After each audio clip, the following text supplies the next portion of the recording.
അടുത്ത type cyber attack ആണ് നമ്മൾ ഇപ്പോൾ DDoS പറഞ്ഞു. DDoS ഉണ്ടായിരുന്നു, ഡിനയൽ ഓഫ് സർവീസും അതേപോലെ തന്നെ ഡിസ്ട്രിബ്യൂട്ടഡ് ഡിനയൽ ഓഫ് സർവീസും. പിന്നെ നമ്മൾ അടുത്തത് മാൽവെയർ പറഞ്ഞു. അടുത്ത ടൈപ്പാണ് ഫിഷിംഗ് എന്ന് പറയുന്നത്. നമ്മൾ 5 ടൈപ്പാണ് നമ്മളിതിൽ പറയുന്നത്. ഇതിൽ മൂന്നാമത്തെ ടൈപ്പാണ് ഫിഷിംഗ് എന്ന് പറയുന്നത്. ഇതിലെ 7 ടൈപ്പാണ് ഫിഷിംഗ് എന്ന് പറയുന്നത്. ഓക്കെ,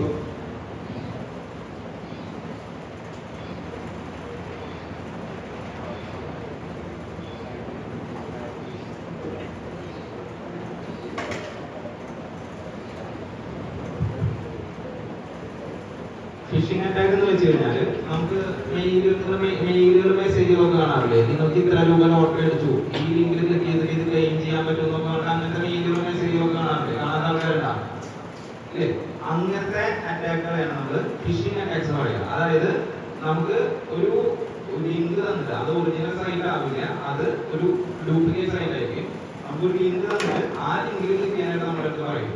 നമ്മൾ ആ ലിങ്കിൽ ക്ലിക്ക് ചെയ്യുന്ന സമയത്ത് ചിലപ്പോൾ നമ്മുടെ യൂസർ നെയിം പാസ്വേഡോ അല്ലെങ്കിൽ ചിലപ്പോൾ നമ്മുടെ അക്കൗണ്ട് ഡീറ്റെയിൽസ് ആവും ചോദിക്കുക. ആ അക്കൗണ്ട് ഡീറ്റെയിൽസ് നമ്മൾ അടിച്ചു കൊടുക്കുന്നതോടുകൂടെ നമ്മുടെ ഡാറ്റ കോംപ്രമൈസ് ചെയ്യും. ഡാറ്റ കോംപ്രമൈസ് ചെയ്യുന്നത് വെച്ച് കഴിഞ്ഞാൽ നമ്മുടെ ഇൻഫോർമേഷൻ എന്ന് പറയുന്നത് ആർക്ക് കിട്ടി? ഈ ഹാക്കർക്ക് കിട്ടി. ഓക്കെ, അങ്ങനെ നടക്കുന്ന അതുപോലത്തെ അറ്റാക്കുകളാണ് നമ്മൾ ഫിഷിംഗ് അറ്റാക്ക് എന്ന് പറയുന്നത്. ഈ ഫിഷിംഗ് അറ്റാക്ക് എന്ന് പറയുന്നത് പലതരത്തിൽ നടക്കുന്നുണ്ട്. നമ്മുടെ ഫോണിലൂടെ SMS വരാറുണ്ട് അല്ലേ? ഫോണിലോട്ട് SMS വരാറുണ്ട്. പിന്നെ അതേപോലെ തന്നെ ഇമെയിലുകൾ വരാറുണ്ട്. പിന്നെ അതേപോലെ തന്നെ നമുക്ക് ഫോൺ കോളുകൾ വരാറുണ്ട്. നമ്മൾ ഇന്ന സ്ഥാപനത്തിൽ നിന്നാണ് വിളിക്കണമെന്നൊക്കെ പറഞ്ഞിട്ട് ഫോൺ കോളുകൾ വരാറുണ്ട് അല്ലേ? OTP ഒക്കെ ചോദിച്ചിട്ട് ഫോൺ കോളുകൾ വരാറുണ്ട്. അപ്പൊ ഇതെല്ലാം പലതരത്തിലുള്ള ഫിഷിംഗ് അറ്റാക്സ് ആണ്. ഓക്കെ, സൈബർ ക്രൈമിന്റെ ഭാഗമായുള്ള പലതരത്തിലുള്ള ഫിഷിംഗ് അറ്റാക്സ് ആണ് ഈ പറയുന്ന കാര്യങ്ങളെല്ലാം. ഓക്കെ, നമുക്ക് കുറച്ച് എക്സാമ്പിൾസ് നോക്കാം.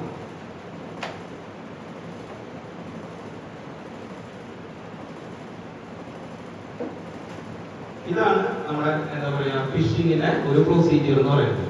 ഇതില് ഫസ്റ്റ് ഇത് ഒരു എംപ്ലോയി ആണെന്ന് വിചാരിച്ചോ. ഒരു സാധാരണ ഒരു എംപ്ലോയി അല്ലെങ്കിൽ ഒരു സ്റ്റുഡന്റ് ആണ്. അത് ഒരു ഹാക്കർ ഒരു എംപ്ലോയിക്ക് അല്ലെങ്കിൽ ഒരു സ്റ്റുഡന്റിന് ഒരു മെയിൽ അയക്കും.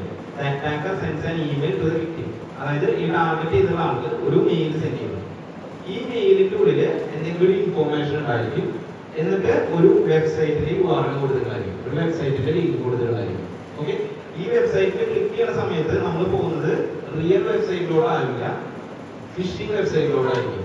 ഈ ഫിഷിംഗ് വെബ്സൈറ്റിലോട്ട് പോയി കഴിഞ്ഞാൽ നമ്മൾ അവിടെ ടൈപ്പ് ചെയ്യുന്ന ഡാറ്റ, അതായത് ഈ ഫിഷിംഗ് വെബ്സൈറ്റിന്റെ ആക്സസും കാര്യങ്ങളല്ല, അത് ആ ഡീറ്റെയിൽസും കാര്യങ്ങളൊക്കെ കിടക്കുന്നത് നമ്മുടെ അറ്റാക്കറുടെ കയ്യിലായിരിക്കും, അയാളുടെ കയ്യിലുള്ള സെർവറിലായിരിക്കും. അത് എടുത്തു കഴിഞ്ഞാൽ ഈ ഇൻഫോർമേഷൻ കാര്യങ്ങളെല്ലാം എവിടെ സ്റ്റോർ ആവും? ആ അറ്റാക്കറുടെ കയ്യിൽ സ്റ്റോർ ആവും. നമുക്ക് കുറച്ച് എക്സാമ്പിൾസ് നോക്കാം. ഇതെല്ലാം നിങ്ങളുടെ ഇമെയിൽ, ഇത് നമ്മുടെ ഇമെയിലിന്റെ ജിമെയിലിന്റെ സ്പാം ഫോൾഡർ എടുത്തിട്ടാണ്. നിങ്ങളുടെ ജിമെയിലിന്റെ സ്പാം ഫോൾഡർ ഇട്ടാണ് നിങ്ങൾ സ്പാം ഫോൾഡർ ഇട്ടാ ഇല്ല?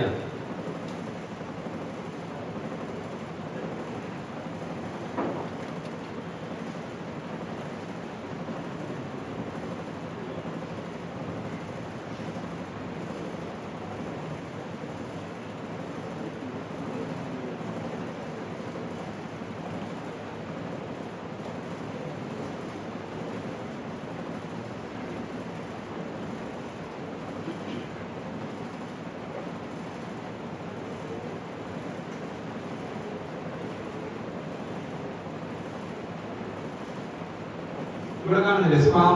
നിങ്ങൾ എല്ലാവരും മെയിൽ നോക്കി കഴിഞ്ഞാൽ സ്പാം എന്ന് പറഞ്ഞൊരു ഫോൾഡർ ഉണ്ടാവും. അതായത് സിസ്റ്റം കുറെ അൽഗോരിതംസ് യൂസ് ചെയ്തിട്ട് സ്പാം ആവാൻ സാധ്യതയുള്ള മെയിലുകളെ മുഴുവൻ ഓട്ടോമാറ്റിക് ആയിട്ട് സ്പാം എന്ന് പറഞ്ഞൊരു ഫോൾഡറിലോട്ട്. അതായത് ഒരാൾ മെയിൽ അയച്ചു കഴിഞ്ഞാൽ അത് നോർമൽ ഇമെയിലാണെങ്കിൽ മാത്രമാണ് എന്റെ ഇൻബോക്സിലോട്ട് വരുള്ളൂ. സ്പാം ആയിരിക്കാൻ സാധ്യതയുള്ളൂ എന്ന് ചെക്ക് ചെയ്യാനായിട്ട് ഇതിന്റെ ഉള്ളിൽ നിങ്ങൾ അൽഗോരിതംസ് പഠിച്ചില്ലേ? അൽഗോരിതം പ്രോഗ്രാംസ്, സാധാരണ പ്രോഗ്രാംസ് അൽഗോരിതം പഠിച്ചില്ല? അൽഗോരിതം കേട്ടില്ലേ? അപ്പൊ ഇതിന്റെ ഉള്ളിൽ ജിമെയിലിന്റെ സെർവറിന്റെ ഉള്ളിൽ ഒരുപാട് അൽഗോരിതംസ് ഉണ്ട്. ഈ അൽഗോരിതംസ് ഉപയോഗിച്ചിട്ട് സ്പാം ആവാൻ സാധ്യതയുള്ള മെയിലുകൾ ചെയ്തിട്ട് ഇത് സ്പാം എന്ന് പറഞ്ഞ ഫോൾഡർ കിട്ടും. ഓക്കെ, നമുക്ക് ഇത് സ്പാം അല്ലാന്നുണ്ടെങ്കിൽ നമുക്ക് വേണമെങ്കിൽ ഇവിടെ റിപ്പോർട്ട് ചെയ്യാൻ നോക്കുന്നത് ഈ വന്നുള്ള മെയില് സ്പാം അല്ലാന്നുണ്ടെങ്കിൽ നമ്മളിവിടെ റിപ്പോർട്ട് നോട്ട് സ്പാം എന്നുള്ളത് കൊടുത്തു കഴിഞ്ഞാൽ ഇത് ഇവിടുന്ന് പോയിട്ട് എങ്ങോട്ടേക്ക് വരും? നേരെ നമ്മുടെ ഇൻബോക്സിലേക്ക് വരും. ഓക്കെ, അപ്പൊ ഇങ്ങനെ നമുക്ക് എന്താ പറയാ സ്പാം മെയിലുകൾ, ഇമെയിലുകൾ നമുക്ക് ഒരുവിധം എല്ലാവർക്കും നിങ്ങൾ യൂസ് ചെയ്തിട്ട് ജിമെയിൽ, യാഹൂ, നിങ്ങൾ ചെയ്യുന്നുണ്ടായിരുന്നത്, യൂസ് ചെയ്യുന്നതായിരിക്കാം. ഈ ജിമെയിൽ, യാഹൂ അങ്ങനത്തെ മെയിൽ സെർവറുകളിലെല്ലാം ഈ സ്പാം ഫിൽട്ടറിംഗ് എന്നൊരു പരിപാടി ഉണ്ട്. അപ്പോൾ ഇതുള്ളത് കൊണ്ട് എന്താണ്, സിസ്റ്റം തന്നെ ഓട്ടോമാറ്റിക്കായിട്ട് വരുന്ന ഫിഷിംഗ് ഇമെയിലുകളെല്ലാം സ്പാം എന്ന് പറയുന്ന ഫോൾഡറിന്റെ ഉള്ളിലേക്ക് എടുത്ത് മാറ്റുന്നുണ്ട്. നിങ്ങൾ ഫോണിൽ ശ്രദ്ധിച്ചിട്ടുണ്ടോ? ഫോണിൽ വരുന്ന SMS-കളും ഇതേപോലെ തന്നെ ഓട്ടോ അടിച്ച് നോക്കുന്ന SMS-കളൊക്കെ സിസ്റ്റം തന്നെ, അതായത് നമ്മുടെ ആൻഡ്രോയിഡ് തന്നെ ഓട്ടോമാറ്റിക്കായിട്ട് സ്പാം എന്ന് പറഞ്ഞ കാറ്റഗറിക്ക് വിടുന്നുണ്ട്. കണ്ടിട്ടുണ്ട്? അത് നമ്മുടെ ഫോണിലുണ്ട്.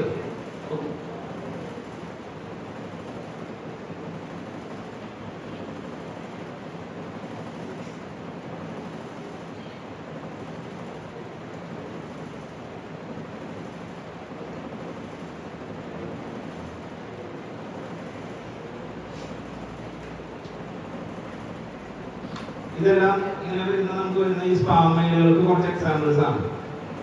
അതായത് നമുക്ക് എന്താ പറയാ, പാർട്ട് ടൈം ജോബ് ഉണ്ട് എന്നൊക്കെ കണ്ടുവരുന്ന ഇങ്ങനത്തെ കുറച്ച് സ്പാം മെയിലുകൾ ഉണ്ട്. അപ്പൊ ഇതൊക്കെ അങ്ങനെ വരുന്ന കുറച്ച് മെയിലുകൾക്ക് എക്സാമ്പിൾസ് ആണ്. സാധാരണ ഈ സ്പാം മെയിലുകളൊക്കെ എടുത്ത് നോക്കിയാൽ ഇത് ഞാൻ നിങ്ങൾക്ക് ഡെമോൺസ്ട്രേറ്റ് ചെയ്ത് കാണിച്ചു തരാം. ക്ലിയർ ആവും? വായിക്കാൻ പറ്റുന്നില്ല? ഞാൻ സൈറ്റ് എടുത്ത് കാണിച്ചു തരാം.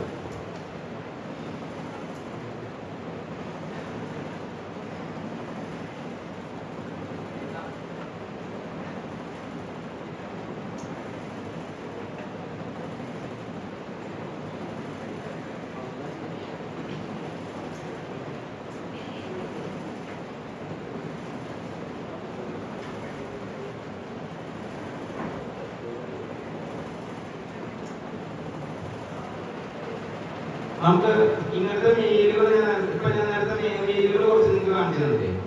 അതായത് സ്പാം ആയിരിക്കാൻ സാധ്യതയുള്ള സൈറ്റുകൾ, മെയിലുകൾ, അങ്ങനത്തെ കാര്യങ്ങളെല്ലാം കാണിച്ചു തന്നില്ലേ? അപ്പോൾ നമുക്ക് ഇങ്ങനത്തെ കാര്യങ്ങൾ, അതായത് നമുക്ക് ഈ ഫിഷിംഗ് പ്രിവെന്റ് ചെയ്യാൻ വേണ്ടിയിട്ട് എന്താ പറയുക, സൈബർ സെക്യൂരിറ്റി എക്സ്പേർട്സ് ഒരുപാട് സെക്യൂരിറ്റി മെഷേഴ്സ് എടുക്കുന്നുണ്ട്.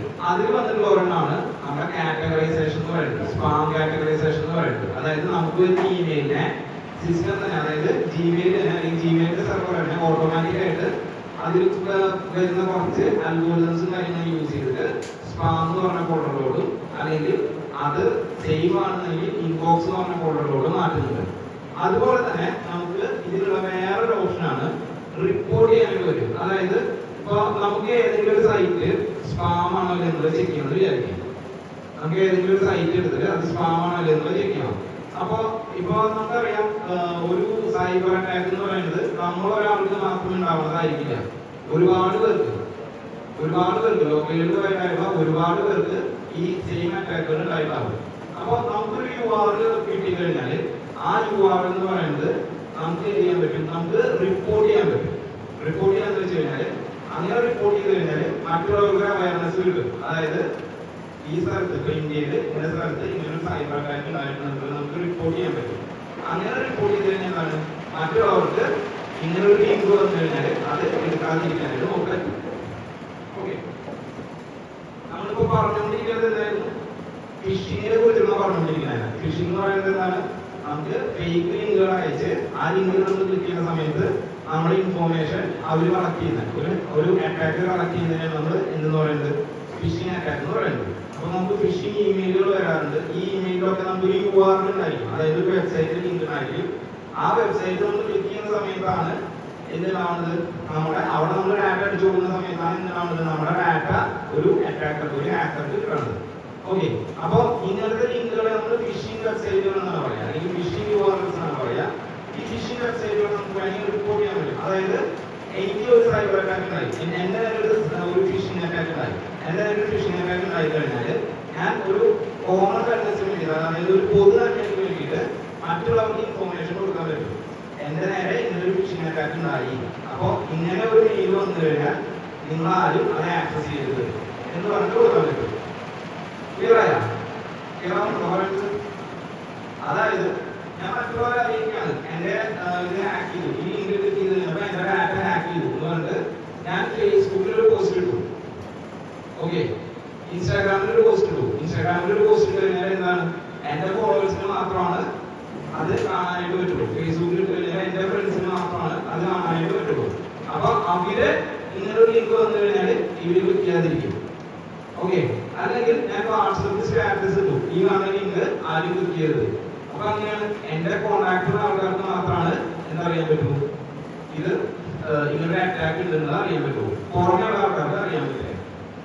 ഓക്കെ, അപ്പൊ ലോകത്തിലെ എവിടെ നിന്നിട്ട് വേണമെങ്കിലും ഒരു വെബ്സൈറ്റ് ഫിഷിംഗ് ആണ് അല്ലെങ്കിൽ അങ്ങനെ ഒരു ലിങ്ക് വന്നു കഴിഞ്ഞാൽ ഈ ലിങ്ക് ഫിഷിംഗ് ആയിട്ട് ലോകത്തെ എവിടെയെങ്കിലും റിപ്പോർട്ട് ചെയ്തിട്ടുണ്ടോ എന്നുള്ളത് അറിയാനായിട്ട് ഒരു സൈറ്റ് ഡെവലപ്പ് ചെയ്തിട്ടുണ്ട്.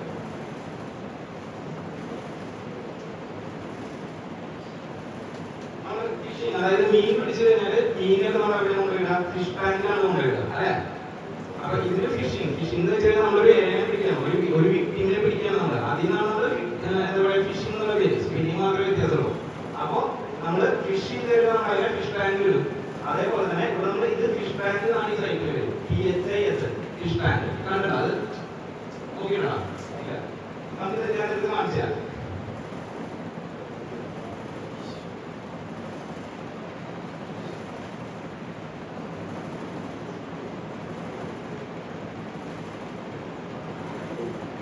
ഇതാണ് ഫിഷ് ടാങ്ക് എന്ന് പറഞ്ഞുള്ള ഇതൊരു ഓപ്പൺ സോഴ്സ് കമ്മ്യൂണിറ്റിയുടെ ഭാഗമായിട്ട് ക്രിയേറ്റ് ചെയ്തിട്ടുള്ള ഒരു വെബ്സൈറ്റ് ആണ്. ഈ ഫിഷ് ടാങ്ക് എന്ന് പറയുന്നത് ഇതിനുള്ള ഒരുപാട് ഓപ്ഷൻസ് ഉണ്ട്. നമുക്ക് വേണമെങ്കിൽ ഇത് പുതിയൊരു അക്കൗണ്ട് ക്രിയേറ്റ് ചെയ്തിട്ട് നമുക്ക് ഇപ്പൊ എന്റെ നേരെ ഒരു സൈബർ അറ്റാക്ക് ഉണ്ടായി കഴിഞ്ഞാൽ, ഫിഷിംഗ് അറ്റാക്ക് ഉണ്ടായി കഴിഞ്ഞാൽ എനിക്ക് വേണമെങ്കിൽ ഇതിലൂടെ പോസ്റ്റ് ചെയ്യാൻ പറ്റും. അതുപോലെ തന്നെ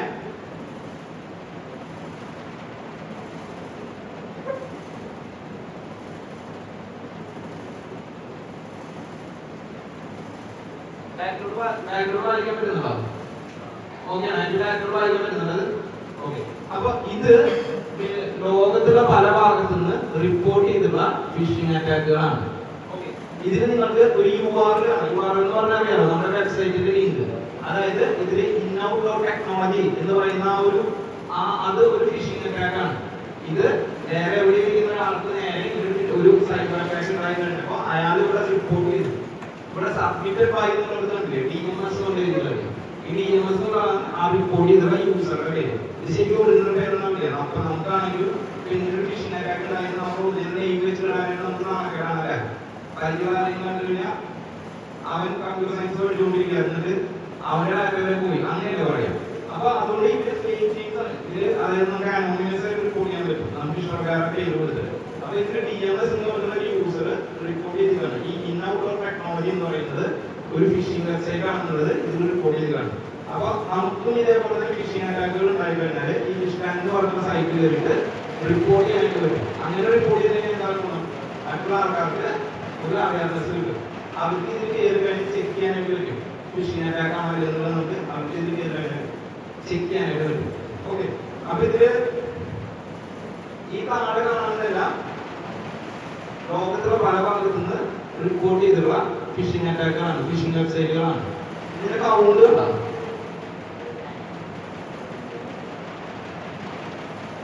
ഈ ID എന്ന് പറയുന്നതാണ്. ഈ ID റെഫർ ചെയ്ത് നിങ്ങൾക്ക് അതിന്റെ കൗണ്ട് കിട്ടും ഏകദേശം. ഇത് ഏകദേശം ഒരു 3 മാസം 4 മാസം കൂടുമ്പോൾ ഇവരുടെ ഡാറ്റാബേസ് ക്ലിയർ ചെയ്യുന്നതാണ്. അതായത് ഇവരുടെ ഇൻഫോർമേഷൻ കാര്യങ്ങളെല്ലാം ഇവരുടെ ഡാറ്റാബേസിനുള്ളിലാണ് എടുത്ത് വയ്ക്കുന്നത്. ഈ ID എത്രയെന്ന് വായിച്ചു നോക്കിയാൽ 92,57,895. അതായത് ഏകദേശം ഒരു 2-3 മാസം കൂടുമ്പോൾ 1 കോടിയുടെ അടുത്ത് 1 crore അടുത്ത് ഫിഷിംഗ് അറ്റാക്സ് റിപ്പോർട്ട് ചെയ്യപ്പെടുന്നതാണ് പറയുന്നത്. അതായത് ഫിഷ് ടാങ്ക് സൈറ്റിൽ വന്നിട്ട് ഏകദേശം 1 കോടിയുടെ അടുത്ത് ഫിഷിംഗ് അറ്റാക്സ് റിപ്പോർട്ട് ചെയ്യുന്നുണ്ട്. മനസ്സിലായോ? അപ്പൊ റിപ്പോർട്ട് ചെയ്യപ്പെടുന്ന അറ്റാക്കുകളാണോ റിപ്പോർട്ട് ചെയ്യാത്ത അറ്റാക്കുകളാണോ കൂടുതലുണ്ടാവുക? റിപ്പോർട്ട് ചെയ്യാത്ത, കാരണം പലർക്കും ഇങ്ങനൊരു സൈറ്റുള്ളതായിട്ട് അറിയില്ല അല്ലെ? അപ്പൊ ഇതിന്റെ ഏകദേശം 4 ഇരട്ടിയെങ്കിലും സൈബർ അറ്റാക്കുകൾ, അതായത് ഫിഷിംഗ് അറ്റാക്കുകൾ മാത്രം. കാരണം ആൻഡ്രോയിഡ് കാര്യങ്ങളൊക്കെ കാര്യമില്ല. ഇതിന്റെ ഒരു 4 ഇരട്ടി അല്ലെങ്കിൽ 5 ഇരട്ടിയെങ്കിലും സൈബർ അറ്റാക്കുകൾ ലോകത്തിന്റെ പല ഭാഗത്തുമായിട്ട് നടക്കുന്നുണ്ട്. ക്ലിയർ ആയോ?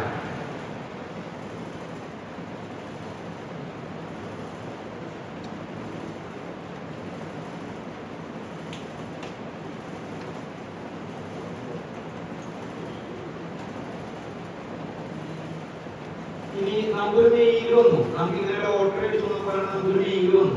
ഓക്കെ, ആ മെയിലിൽ ഒരു URL ഉണ്ടെന്ന് വിചാരിക്കും. നമുക്ക് വേണമെങ്കിൽ ആ URL ഇവിടെ ടൈപ്പ് ചെയ്ത് കൊടുത്തിട്ട് ചെക്ക് ചെയ്യാൻ പറ്റും. അതായത് ആ URL നമ്മൾ ഇവിടെ ടൈപ്പ് ചെയ്തുകൊണ്ടാണ്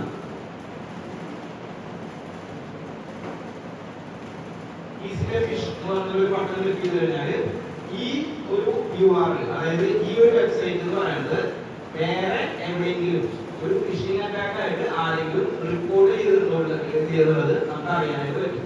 ഓക്കെ, അപ്പൊ എനിക്ക് ഇതിന്റെ പർപ്പസ് ഇതാണ്. എനിക്കൊരു മെയിൽ വന്നു, എനിക്ക് വന്ന മെയിലിൽ ഒരു URL, ഒരു വെബ്സൈറ്റിൽ ലിങ്ക് ഉണ്ട്. ആ ലിങ്ക് ഫിഷിംഗ് ആണോ എന്ന് ചെക്ക് ചെയ്യാൻ എനിക്ക് എന്ത് ചെയ്താൽ മതി, ആ ലിങ്ക് ജസ്റ്റ് കോപ്പി ചെയ്തിട്ട് ഈ സൈറ്റിൽ ഫിഷ് ടാങ്ക് എടുത്തിട്ട് ഇവിടെ പേസ്റ്റ് ചെയ്ത് കൊടുത്തിട്ട് ഈസിന്റെ ഫിഷ് എന്ന് പറഞ്ഞ ബട്ടൺ ക്ലിക്ക് ചെയ്യാൻ മതി. നമുക്ക് ഇന്റർനെറ്റ് വേണം, ഈസിന്റെ ഫിഷ് എന്ന് പറഞ്ഞ ബട്ടൺ ക്ലിക്ക് ചെയ്യാം. അപ്പൊ അങ്ങനെ കൊടുത്തു കഴിഞ്ഞാല്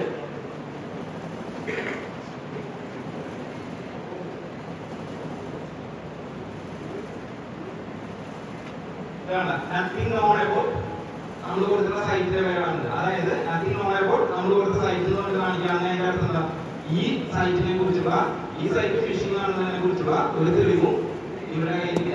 അതായത് ഈ സൈറ്റ് ഫിഷിംഗ് ആണെന്ന് വേറെ ആരും റിപ്പോർട്ട് ചെയ്തിട്ടില്ല. ഓക്കെ, അപ്പൊ ഒരു പരിധി വരെ നമുക്ക് സേഫ് ആണെന്നുള്ളത് ഉറപ്പുവരുത്താൻ പറ്റും. 100% സേഫ് ആണെന്ന് പറയാൻ പറ്റില്ല, പക്ഷെ ഒരു പരിധി വരെ നമുക്കിത് സേഫ് ആണെന്നുള്ളത് ഉറപ്പുവരുത്താനായിട്ട് പറ്റും. ഓക്കെ അല്ലേ?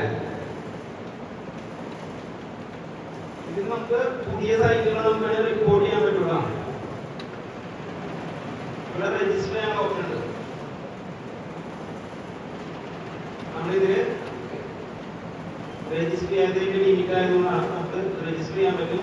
രജിസ്റ്റർ ചെയ്ത് നമുക്ക് ലോഗിൻ ചെയ്യാം. ലോഗിൻ ചെയ്ത് കഴിഞ്ഞിട്ട് നമുക്ക് പുതിയ ഫിഷിംഗ് അറ്റാക്കുകളും കാര്യങ്ങളെല്ലാം ഇതിൽ റിപ്പോർട്ട് ചെയ്യാൻ പറ്റും. ഇതിന് ഒരു അഡ്മിൻ പാനൽ ഉണ്ട്. നമുക്ക് വെറുതെ അങ്ങനെ റിപ്പോർട്ട് ചെയ്യാൻ പറ്റില്ല. നമ്മൾ റിപ്പോർട്ട് ചെയ്യുന്ന കാര്യം ഇതിന്റെ അഡ്മിൻ പാനലിനോട് അപ്രൂവ് ചെയ്ത് കഴിഞ്ഞാൽ മാത്രമാണ് നമുക്ക് അവിടെ കാണാൻ പറ്റുള്ളൂ. അതിന്റെ ആർക്ക് വേണമെങ്കിലും ഏത് സൈറ്റ് വേണമെങ്കിലും ഫിഷിംഗ് ആണെന്ന് റിപ്പോർട്ട് ചെയ്തൂടെ. അപ്പൊ അങ്ങനെ ചെയ്യാൻ പറ്റില്ല. നമുക്ക് ഒരു അഡ്മിൻ പാനൽ ഉണ്ട്. ഈ അഡ്മിൻ പാനൽ ആണ്, അതായത് ഈ ഫിഷ് ടാങ്ക് എന്ന് പറഞ്ഞ സൈറ്റിൽ അവരുടെ സെർവറിൽ ഒരു അഡ്മിൻ ഹോസ്റ്റ് ചെയ്തിട്ടുണ്ട്. ഈ അഡ്മിൻ വെരിഫൈ ചെയ്യും ഇത് ശരിക്കും ഒരു ഫിഷിംഗ് അറ്റാക്ക് തന്നെയാണെന്നുള്ളത്. അഡ്മിൻ വെരിഫൈ ചെയ്തതിനു ശേഷം മാത്രമാണ് ഇത് ചെയ്യുന്നത്. നമുക്ക് ഇത് ഫിഷിംഗ് ആയിട്ട് ഇവിടെ റിപ്പോർട്ട് ചെയ്ത് തരുള്ളൂ. ഓക്കെ അല്ലേ?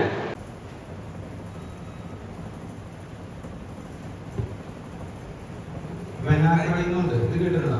2017 ലോകത്തുള്ള ഒരു എന്താ പറയാ, ഒരുപാട് കമ്പ്യൂട്ടറുകളെ എഫക്ട് ചെയ്തിട്ടുള്ള, ഒരുപാട് ബാങ്കുകളൊക്കെ എഫക്ട് ചെയ്തിട്ടുള്ള ഒരു റാൻസംവെയർ ആണ് വെനാക്രൈ എന്ന് പറയുന്നത്.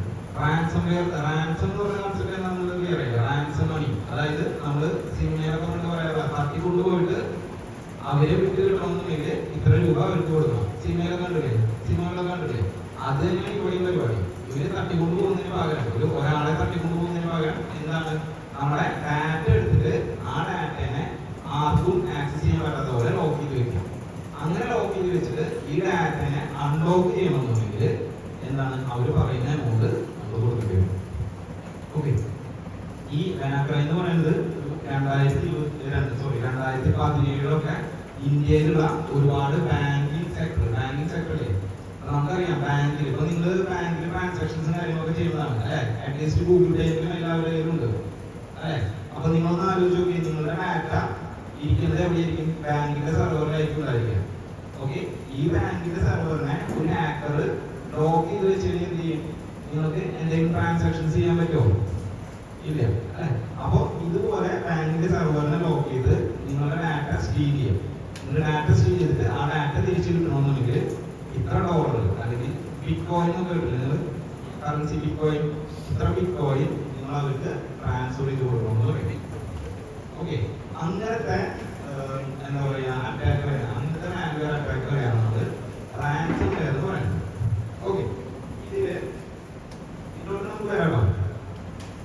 ഇതിലിപ്പോ ഏറ്റവും കൂടുതൽ, അതായത് നമ്മൾ ഇപ്പോഴത്തെ കണക്ക് വെച്ചിട്ട് ഏറ്റവും കൂടുതൽ ഇന്റർനെറ്റ് വഴി നടക്കുന്ന മാൽവെയർ അറ്റാക്സ് എന്ന് പറയുന്നത് ഒന്ന് റാൻസംവെയർ ആണ്, രണ്ടാമത്തെ ആഡ്വെയർ ആണ്. ഓക്കെ, ഈ ആഡ്വെയർ എന്ന് പറയുന്നത് അത്ര ഡേഞ്ചർ ഒന്നുമല്ല. നമ്മുടെ കമ്പ്യൂട്ടറിൽ, നമ്മുടെ ബ്രൗസറിന്റെ ഉള്ളിൽ ഇത് കയറുകയാണ് ചെയ്യുന്നത്. അപ്പൊ ബ്രൗസറിന്റെ ഉള്ളിൽ പോപ്പുകൾ വന്നുകൊണ്ടിരിക്കും. അത് നമുക്ക് ശരിയാണ്. നമ്മൾ കാര്യമായിട്ട് വർക്ക് ചെയ്തുകൊണ്ടിരിക്കുന്നതിന്റെ ഇടയിലോ അല്ലെങ്കിൽ നമ്മൾ എന്തെങ്കിലും കാര്യങ്ങൾ ചെയ്തുകൊണ്ടിരിക്കുന്നതിന്റെ ഇടയിലോ നിങ്ങൾക്ക് പരസ്യങ്ങൾ കയറി വന്നു കഴിഞ്ഞാൽ നമുക്കതൊരു ഡിസ്റ്റർബൻസ് ആണ്. പക്ഷെ നമുക്ക് എന്താ പറയുക, ഒരു ഫിനാൻഷ്യൽ ലോസ് അങ്ങനത്തെ കാര്യങ്ങളൊന്നും ആരും വരുത്തുന്നില്ല, ആഡ്വെയർ വരുത്തുന്നില്ല. ഇനി നമ്മുടെ കയ്യിൽ വലിയ കുഴപ്പമില്ലാത്തൊരു ആന്റിവൈറസ് ഉണ്ടെന്നുണ്ടെങ്കിൽ ഇതിൽ പറയുന്ന ഈ മറ്റു കാര്യങ്ങളെല്ലാം, ബോംസ്, ട്രോജൻസ്, ഇങ്ങനത്തെ കാര്യങ്ങളെല്ലാം നമുക്ക് എന്ത് ചെയ്യാൻ പറ്റും, ഒരു പരിധി വരെ ബ്ലോക്ക് ചെയ്യാൻ പറ്റണതാണ്. ഓക്കെ, ഈ റാൻസംവെയർ അറ്റാക്ക് എന്ന് പറയുന്നത് ഇതിൽ പല കാര്യങ്ങളും കോമ്പിനേഷൻ വഴി നടക്കുന്നതാണ്. ഈ റാൻസംവെയർ അറ്റാക്ക് എന്ന് പറയുന്നത് നമുക്ക് നമുക്ക് ഒരുപാട് ഫിനാൻഷ്യൽ ലോസ് ഉണ്ടാക്കാനുള്ള സാധ്യതകളാണ്. ഓക്കെ, ഇതിന് ഏറ്റവും റാൻസംവെയർ എന്നാണ് നമ്മളെ ബ്ലാക്ക്മെയിലിംഗ്, അതാണ് അതിന്റെ പർപ്പസ് അവിടെ എഴുതിയിട്ടുള്ളത്. ഇതിന്റെ ഓരോന്നിനും താഴെ എഴുതിയിട്ടുള്ളത് ഇതൊക്കെ പലതരത്തിലുള്ള മാൽവെയറുകളാണ്. ഓരോന്നിനും താഴെ അതിന്റെ പർപ്പസ് അത് എന്താണ് ചെയ്യുന്നതാണ് എഴുതിയിട്ടുള്ളത്. ഇപ്പൊ ഒരു ബോംബ് എന്ന് പറയുന്നത് നമുക്കറിയാം വൈറസ് ആണ്. അത് നമ്മുടെ കമ്പ്യൂട്ടറോട് സ്പ്രെഡ് ആകുന്നില്ലേ. ഒരു ഫയൽ ഉണ്ടെന്നുണ്ടെങ്കിൽ നിങ്ങൾക്ക് ലാപ്ടോപ്പിൽ വൈറസ് ഒന്നും കയറില്ലേ, കണ്ടില്ലേ? ഓരോ ഫയലിൽ തന്നെ മൾട്ടിപ്പിൾ കോപ്പീസ് ആയിട്ട് ക്രിയേറ്റ് ചെയ്യും. എന്നിട്ട് വൈറസ് മൊത്തത്തിൽ കമ്പ്യൂട്ടറിൽ മൊത്തത്തിൽ സ്പ്രെഡ് ആകും. സ്പ്രെഡ് ആയി കഴിഞ്ഞാൽ നമ്മൾ എന്ത് വരും, നമ്മുടെ സിസ്റ്റം ഫോർമാറ്റ് ചെയ്യേണ്ടി വരും. ഇങ്ങനെ ഓരോ മാൽവെയറും എന്താണ് ചെയ്യുന്നതാണ് ഇതിൽ പറഞ്ഞിട്ടുള്ളത്. ഓക്കെ, ഇതിൽ ഏറ്റവും ഡേഞ്ചറസ് ആയിട്ടുള്ളത് ഇപ്പോൾ ഏറ്റവും കൂടുതൽ അറ്റാക്സ് നടക്കുന്നത് ഈ മാൽവെയർ. ഈ മാൽവെയർ പരിപാടി ഏറ്റവും കൂടുതൽ അറ്റാക്സ് നടക്കുന്നത് റാൻസംവെയർ വഴിയാണ്. റാൻസംവെയർ എന്ന് പറയുന്നത് നമുക്ക് ഒരുപാട് ഫിനാൻഷ്യൽ ലോസ് ഉണ്ടാകാനായിട്ട് സാധ്യതയുള്ളത്. ഇതിന്റെ ഏറ്റവും വലിയൊരു റിയൽ ടൈം ഈ റീസെന്റ് ടൈമില് ഇതിന്റെ ഏറ്റവും വലിയൊരു റിയൽ ടൈം ഒരു അറ്റാക്ക് നടന്നിട്ടുള്ളത് വാനാക്രൈ എന്ന് പറഞ്ഞിട്ടുള്ള റാൻസംവെയർ വഴിയാണ്. ഇത് 2017 ഈ റാൻസംവെയർ അറ്റാക്ക് ഉണ്ടായിട്ടുള്ളത്. ഇത് മെയിനായിട്ട് ഇവർ ടാർഗറ്റ് ചെയ്തത് സൗദി അറേബ്യയിലായിരുന്നു. പക്ഷെ ഇന്ത്യയിൽ ഒരുപാട് ബാങ്കുകളുടെ ഡാറ്റ ഇവര് ഇത് ചെയ്തിട്ടുണ്ടായിരുന്നു, ഹാക്ക് ചെയ്തിട്ടുണ്ടായിരുന്നു.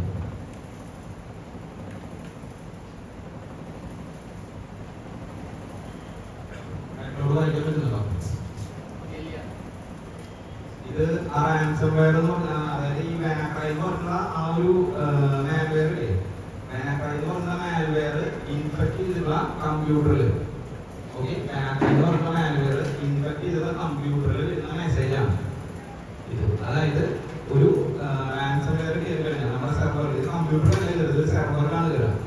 ഓക്കെ, നമ്മുടെ കമ്പ്യൂട്ടറിന്റെ സെർവറിൽ ഇപ്പോൾ കോളേജിൽ അഡ്മിഷൻ നടന്നുകൊണ്ടിരിക്കുകയാണ്. കോളേജിൽ അഡ്മിഷൻ നടന്നുകൊണ്ടിരിക്കുന്ന സമയത്ത് കോളേജിൽ ഈ അഡ്മിഷൻ എടുത്തുള്ള കുട്ടികളുടെ ഡാറ്റ മുഴുവൻ കോളേജിന്റെ സെർവറിലാണ് ഉണ്ടായിരിക്കുക. അപ്പൊ ഈ സെർവറിനെ ഇത് നേരെ ലോക്ക് ചെയ്ത് വെക്കും. ഇത് എഴുതിയിട്ടുള്ളത് എന്താണെന്ന് വെച്ചാൽ ഇത് ആ വാനാക്രൈ എന്ന് പറഞ്ഞാൽ ആ സ്ക്രീൻ അതേപോലെ തന്നെ കോപ്പി വെച്ച് ചെയ്ത് വെച്ചിട്ടാണ്. ഇതിൽ എഴുതിയിട്ടുള്ളത് എന്താണെന്ന് വെച്ച് കഴിഞ്ഞാൽ നിങ്ങളുടെ ഡാറ്റ മുഴുവൻ ഇത് ബ്ലാക്ക്മെയിൽ ചെയ്തിട്ടാണ്. നിങ്ങളുടെ ഡാറ്റ മുഴുവൻ ഞാൻ എൻക്രിപ്റ്റ് ചെയ്തു. എൻക്രിപ്റ്റ് ചെയ്യാന്ന് വെച്ച് കഴിഞ്ഞാൽ നിങ്ങളുടെ ഡാറ്റ മുഴുവൻ ഞാൻ വേറൊരു ഫോർമാറ്റിൽ കൺവേർട്ട് ചെയ്തിട്ട് ഇവിടെ സ്റ്റോർ ചെയ്ത് വെച്ചു. ഈ ഡാറ്റ നിങ്ങൾക്ക് തിരിച്ചു വേണമെന്നുണ്ടെങ്കിൽ ഇത്ര രൂപ എനിക്ക് തരണം എന്ന് പറഞ്ഞിട്ട് ബ്ലാക്ക്മെയിൽ ചെയ്യാണ് ചെയ്തത്. ഓക്കെ, ഇത് ശരിക്കും പറഞ്ഞാൽ വാനാക്രൈയുടെ ഇന്റർഫേസ് ആണ്. അതായത് ഈ വാനാക്രൈ എന്ന് പറഞ്ഞുള്ള മാൽവെയർ അല്ലെങ്കിൽ വാനാക്രൈ എന്ന് പറഞ്ഞുള്ള റാൻസംവെയർ ഒരു സെർവറിനെ എഫക്ട് ആയി കഴിഞ്ഞാൽ ആ സെർവർ ഓൺ ആക്കുന്ന സമയത്ത് നേരെ ഈ ഒരു മെസ്സേജ് വരിക.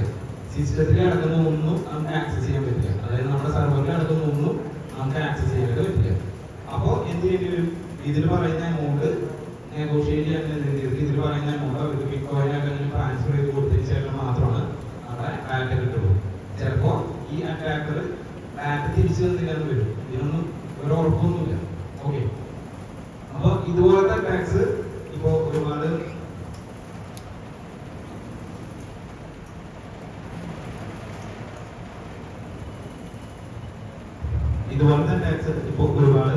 സ്ഥലത്ത് ഉണ്ടാവുന്നുണ്ട്. ഈ വാനാക്രൈ എന്ന് പറയുന്ന ഈ ഒരു അറ്റാക്ക് വന്നു കഴിഞ്ഞപ്പോഴാണ് ആളുകൾ ഈ റാൻസംവെയർ എന്ന് പറഞ്ഞുള്ള കൺസെപ്റ്റിനെ കുറിച്ച്, അതുവരെ റാൻസംവെയർ എന്ന് പറഞ്ഞ കൺസെപ്റ്റിനെ കുറിച്ചിട്ട് സാധാരണക്കാർക്ക് അറിയില്ലായിരുന്നു. റാൻസംവെയർ എന്നുള്ളൊരു കാര്യം ഉണ്ട് എന്നുള്ളത് സാധാരണക്കാർക്ക് അറിയില്ലായിരുന്നു. ഈ വാനാക്രൈ എന്ന് പറഞ്ഞുള്ള സോഫ്റ്റ്വെയർ, ഈ വാനാക്രൈ എന്ന് പറഞ്ഞൊരു മാൽവെയർ, അതൊരു സോഫ്റ്റ്വെയർ പ്രോഗ്രാമാണ്, ഒരു മാലീഷ്യസ് പ്രോഗ്രാമാണ്. ഈ പ്രോഗ്രാം 2017 റിലീസ് ആയി കഴിഞ്ഞപ്പോഴാണ് ശരിക്കും പറഞ്ഞാൽ ഇത്രയ്ക്കും എന്താ പറയുക, ഇത് ഡേഞ്ചർ ആണെന്നുള്ള ഒരു അവയർനെസ് സാധാരണക്കാർക്ക് കിട്ടിയത്. ഈ ഒരു കണക്ക് പ്രകാരം ഏകദേശം 2,20,000 സെർവറുകളെ, കമ്പ്യൂട്ടറുകളല്ല, 2,20,000 സെർവറുകളെ 150 രാജ്യങ്ങളിലായിട്ട്, അതായത് 150 കൺട്രീസിലായിട്ട് 2,20,000 രാജ്യങ്ങളെ 2,20,000 സെർവറുകളെ ഈ വാനാക്രൈ എന്ന് പറഞ്ഞ അറ്റാക്ക് 2017 മുതൽ 2018 വരെ നടക്കുന്നത്. 2018 വരെ 2,20,000 സെർവറുകളെ ഇത് ആക്സസ് ചെയ്തിട്ടുണ്ട്. ഓക്കെ, ഇവര് ഈ ഹാക്കർ പൊതുവെ ചോദിക്കുന്നത്, ഒരു ഹാക്കർ അല്ല, ഇത് ഗ്രൂപ്പ് ഓഫ് ഹാക്കേഴ്സ് ആണ്. പൊതുവെ ഒരു സെർവറിന് $300 ആണ് ഇവർ ഏറ്റവും മിനിമം ചോദിക്കാറുള്ളത്. അതായത് ആ സെർവറിൽ കിടക്കുന്ന ഡാറ്റയാണ് ഇവർ എടുത്തിട്ടുണ്ട്. ഈ ഡാറ്റ തിരിച്ചു കിട്ടണമെന്നുണ്ടെങ്കിൽ $300 കിട്ടണം എന്നാണ് ഈ മാൽവെയർ ഡെവലപ്പ് ചെയ്തിട്ടുള്ള ഡെവലപ്പേഴ്സ് പറയുന്നത്. ഓക്കെ, ഇതിപ്പോ 2 വർഷത്തെ കണക്കാണ്. 2017 മെയ് തൊട്ട് 2018 ലാസ്റ്റ് വരെ കണക്കാണ്. അപ്പൊ ഈ 2 വർഷം കൊണ്ട് ഏകദേശം ഇത്രയ്ക്കും സെർവർ 150ഓളം, അതായത് 150ഓളം രാജ്യങ്ങളിലുള്ള 2,20,000 ഇത്രയ്ക്ക് സെർവറുകളെ ഇത് ബാധിച്ചു.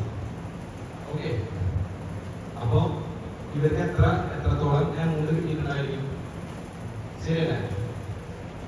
അപ്പൊ ഇത് ഏറ്റവും കോമൺ ആയിട്ട് ഇപ്പൊ കണ്ടുവരുന്ന ഒരു മാൽവെയർ ആണ് റാൻസംവെയർ എന്ന് പറയുന്നത്.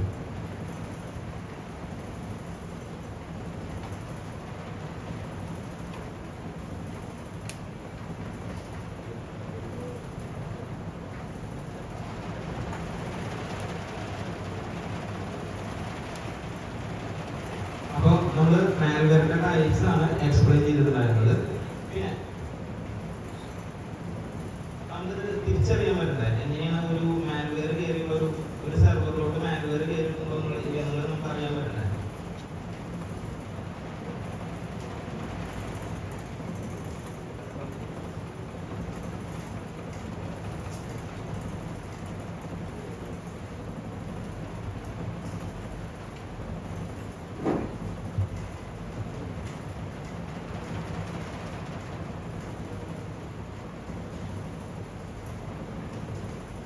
ഇതൊക്കെയാണ് ഒരു മാൽവെയർ കയറിയിട്ടുള്ള ഒരു സെർവറിന്റെ അല്ലെങ്കിൽ ഒരു കമ്പ്യൂട്ടറിന്റെ സിംറ്റംസ് പറയുന്നത്. അതായത് നിങ്ങൾ യൂസ് ചെയ്യുന്ന ലാപ്ടോപ്പിന് അല്ലെങ്കിൽ നിങ്ങൾ ഇൻചാർജ് ആയിട്ടുള്ള ഒരു സെർവറിന് ഇത്രയും സിംറ്റംസ് കാണുകയാണെന്നുണ്ടെങ്കിൽ നിങ്ങൾക്ക് സംശയിക്കാവുന്നതാണ്. അതായത് നിങ്ങൾ റൺ ചെയ്യുന്ന, നിങ്ങൾ വർക്ക് ചെയ്തുകൊണ്ടിരിക്കുന്ന ലാപ്ടോപ്പിൽ അല്ലെങ്കിൽ നിങ്ങൾ വർക്ക് ചെയ്തുകൊണ്ടിരിക്കുന്ന സെർവറിൽ ഒരു മാൽവെയർ അറ്റാക്ക് ഉണ്ട് എന്ന് നിങ്ങൾക്ക് സംശയിക്കാവുന്നതാണ്. എന്തൊക്കെയാണ് പറയുന്നത്? A slow computer that slows down internet speed and software applications. System ഒരുപാട് സ്ലോ ആവും. രണ്ടാമത്തെ, a sudden loss of disk space could be a result of malware on the hard drive. അതായത് നിങ്ങൾക്കറിയാം മാൽവെയർ കയറി കഴിഞ്ഞാൽ, ഈ മാൽവെയർ അറ്റാക്ക് വന്നു കഴിഞ്ഞാൽ ഞാൻ നേരത്തെ നിങ്ങൾക്ക് പറഞ്ഞിട്ടുണ്ടായിരുന്നു, അത് ഒരുപാട് അതിന്റെ കോപ്പീസ് ക്രിയേറ്റ് ആവും. ഈ കോപ്പീസ് ക്രിയേറ്റ് ചെയ്യുകയാണെങ്കിൽ അത് നമ്മുടെ കമ്പ്യൂട്ടറിന് മുഴുവൻ സ്പ്രെഡ് ആവും. അപ്പൊ അങ്ങനെ സ്പ്രെഡ് ആവുന്നതിനനുസരിച്ചിട്ട് നമ്മുടെ മെമ്മറി ഒരുപാട് യൂട്ടിലൈസ് ആവും. അപ്പൊ നമ്മൾ നോക്കുന്ന സമയത്ത് സാധാരണ രീതിയിൽ എന്റെ സിസ്റ്റത്തിൽ ഒരുപാട് സ്പേസ് ഉണ്ടായിരുന്നു. പക്ഷെ പെട്ടെന്ന് ഒരു ദിവസം ഞാൻ എടുത്ത് നോക്കുന്ന സമയത്ത് എന്റെ സിസ്റ്റത്തിന്റെ സി ഡ്രൈവ് നോക്കി ഫുൾ ആയിരിക്കണം. റെഡ്, ഇതിൽ റെഡ് കണ്ടെങ്കിൽ നിങ്ങൾക്ക് അറിയില്ല, റെഡും ബ്ലൂ അറിയില്ലേ? ബ്ലൂ ആണെന്നെങ്കിൽ ഒരുപാട് സ്റ്റോറേജ് ബാക്കിയുണ്ട്, റെഡ് ആണെന്നെങ്കിൽ സ്റ്റോറേജ് ഓൾമോസ്റ്റ് ഇല്ലാതായിട്ടുണ്ട്. അപ്പോൾ ഇതിലിപ്പോ എന്ന് പറഞ്ഞു കഴിഞ്ഞാൽ 80 GB സ്റ്റോറേജ് സ്പേസ് ഉള്ളിൽ 3.2 GB മാത്രമാണ് ഫ്രീ ആയിട്ടുള്ളൂ. അതാണ് അത് റെഡ് കളറിൽ കാണുന്നത്. ഓക്കെ, എപ്പോഴും റെഡ് കാണുന്നത് ഇതുകൊണ്ടായിരിക്കണമെന്നില്ല. പക്ഷെ ഇന്നലെ വൈകുന്നേരം ഞാൻ ഉപയോഗിച്ചുകൊണ്ടിരിക്കുമ്പോൾ വരെ ഇത് പുതുവായിരുന്നു. പെട്ടെന്ന് ഒരു ദിവസം ഞാൻ ആകെ ഓണാക്കി കഴിഞ്ഞപ്പോൾ പെട്ടെന്ന് ഇത് റെഡായി. അങ്ങനെയാണെന്നുണ്ടെങ്കിൽ നമുക്ക് സംശയിക്കാവുന്നതാണ്. അതായത് എന്റെ സിസ്റ്റത്തിൽ എന്തോ ഒരു മാൽവെയർ അറ്റാക്ക് നടന്നിട്ടുണ്ട്. ഓക്കെ, ക്ലിയർ ആയോ? അപ്പൊ നമ്മളിതിന്റെ സിംപ്റ്റംസ് ആണ് പറഞ്ഞിരുന്നത്.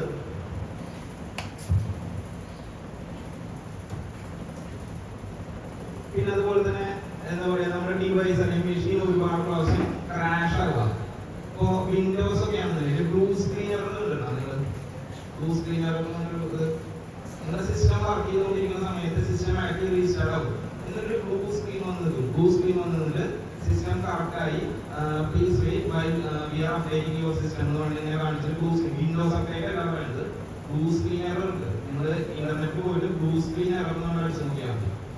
ഓക്കെ, മെയിൻ ആയിട്ട് പറയുന്നത് നമ്മുടെ റാം കൂടാകുമ്പോൾ, അതായത് ഞാൻ പറഞ്ഞില്ലേ ഇത് നമ്മുടെ സിസ്റ്റം സ്ലോ ഡൗൺ ആക്കിയിട്ടുണ്ട്. സ്ലോ ഡൗൺ ആക്കുന്നതെന്ന് വെച്ച് കഴിഞ്ഞാൽ നമ്മുടെ സ്റ്റോറേജ് സ്പേസും നമ്മുടെ റാം യൂട്ടിലൈസേഷനും കൂട്ടിയിട്ടാണ്. റാം എന്നൊക്കെ പറഞ്ഞില്ലേ, സ്പേസ് പഠിച്ചില്ലേ, റാം ഒക്കെ പഠിച്ചില്ലേ? ഓക്കെ, റാമിന്റെ യൂട്ടിലൈസേഷനും കാര്യങ്ങളൊക്കെ കൂട്ടിയിട്ടാണ്. ഓക്കെ, നമുക്ക് റാമിന്റെ യൂട്ടിലൈസേഷനും കാര്യങ്ങളൊക്കെ എങ്ങനെ ചെക്ക് ചെയ്യാൻ അറിയോ? എങ്ങനെ ചെക്ക് ചെയ്യാം? ടാസ്ക് മാനേജർ എടുക്കാം. അതായത്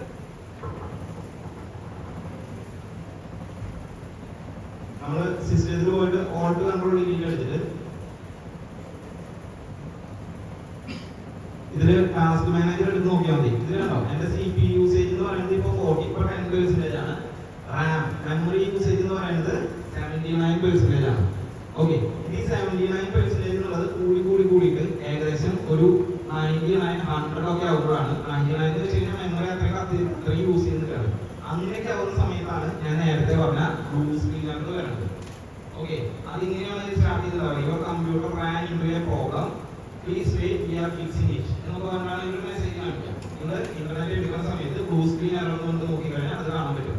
വിൻഡോസിലെ ബ്ലൂ സ്ക്രീൻ എറർ കൊണ്ട് നോക്കിയാൽ മതി. ഓക്കെ, അപ്പൊ അങ്ങനെ കണ്ടിന്യൂസ് ആയിട്ട് ഈ ബ്ലൂ സ്ക്രീൻ എറർ കാര്യങ്ങളൊക്കെ വരികയാണെന്നുണ്ടെങ്കിൽ നമുക്ക് സംശയിക്കാം നമ്മുടെ കമ്പ്യൂട്ടറിൽ എന്തോ ഒരു പ്രശ്നമുണ്ട്, എന്തോ ഒരു മാനുവൽ ഇൻസ്റ്റാളേഷൻ ആയിട്ട് നടന്നിട്ടുണ്ട് എന്നുള്ളത് നമുക്ക് ഡൗട്ട് അടിക്കാം. ഓക്കെ, അപ്പൊ അതിന് നമ്മൾ ഇതെപ്പോഴാണ് ഈ ബ്ലൂ സ്ക്രീൻ വരുന്നത്? നമ്മുടെ മിക്കവാറും കേസുകളിൽ നമ്മുടെ മെമ്മറി യൂസേജ് എന്ന് പറയുന്നത് ഏകദേശം ഫുള്ളാവാറാകുമ്പോഴാണ്. അതായത് ഒരു 70, ഇതിപ്പോ 70 ആണ്, ഇതിപ്പോ പോയി ഒരു 90-95 ആയിട്ട് കണ്ടിന്യൂസ് ആയിട്ട് നിൽക്കുമ്പോഴാണ് സിസ്റ്റം ഓട്ടോമാറ്റിക് ആയിട്ട് റീസ്റ്റാർട്ട് ആവുന്നത്.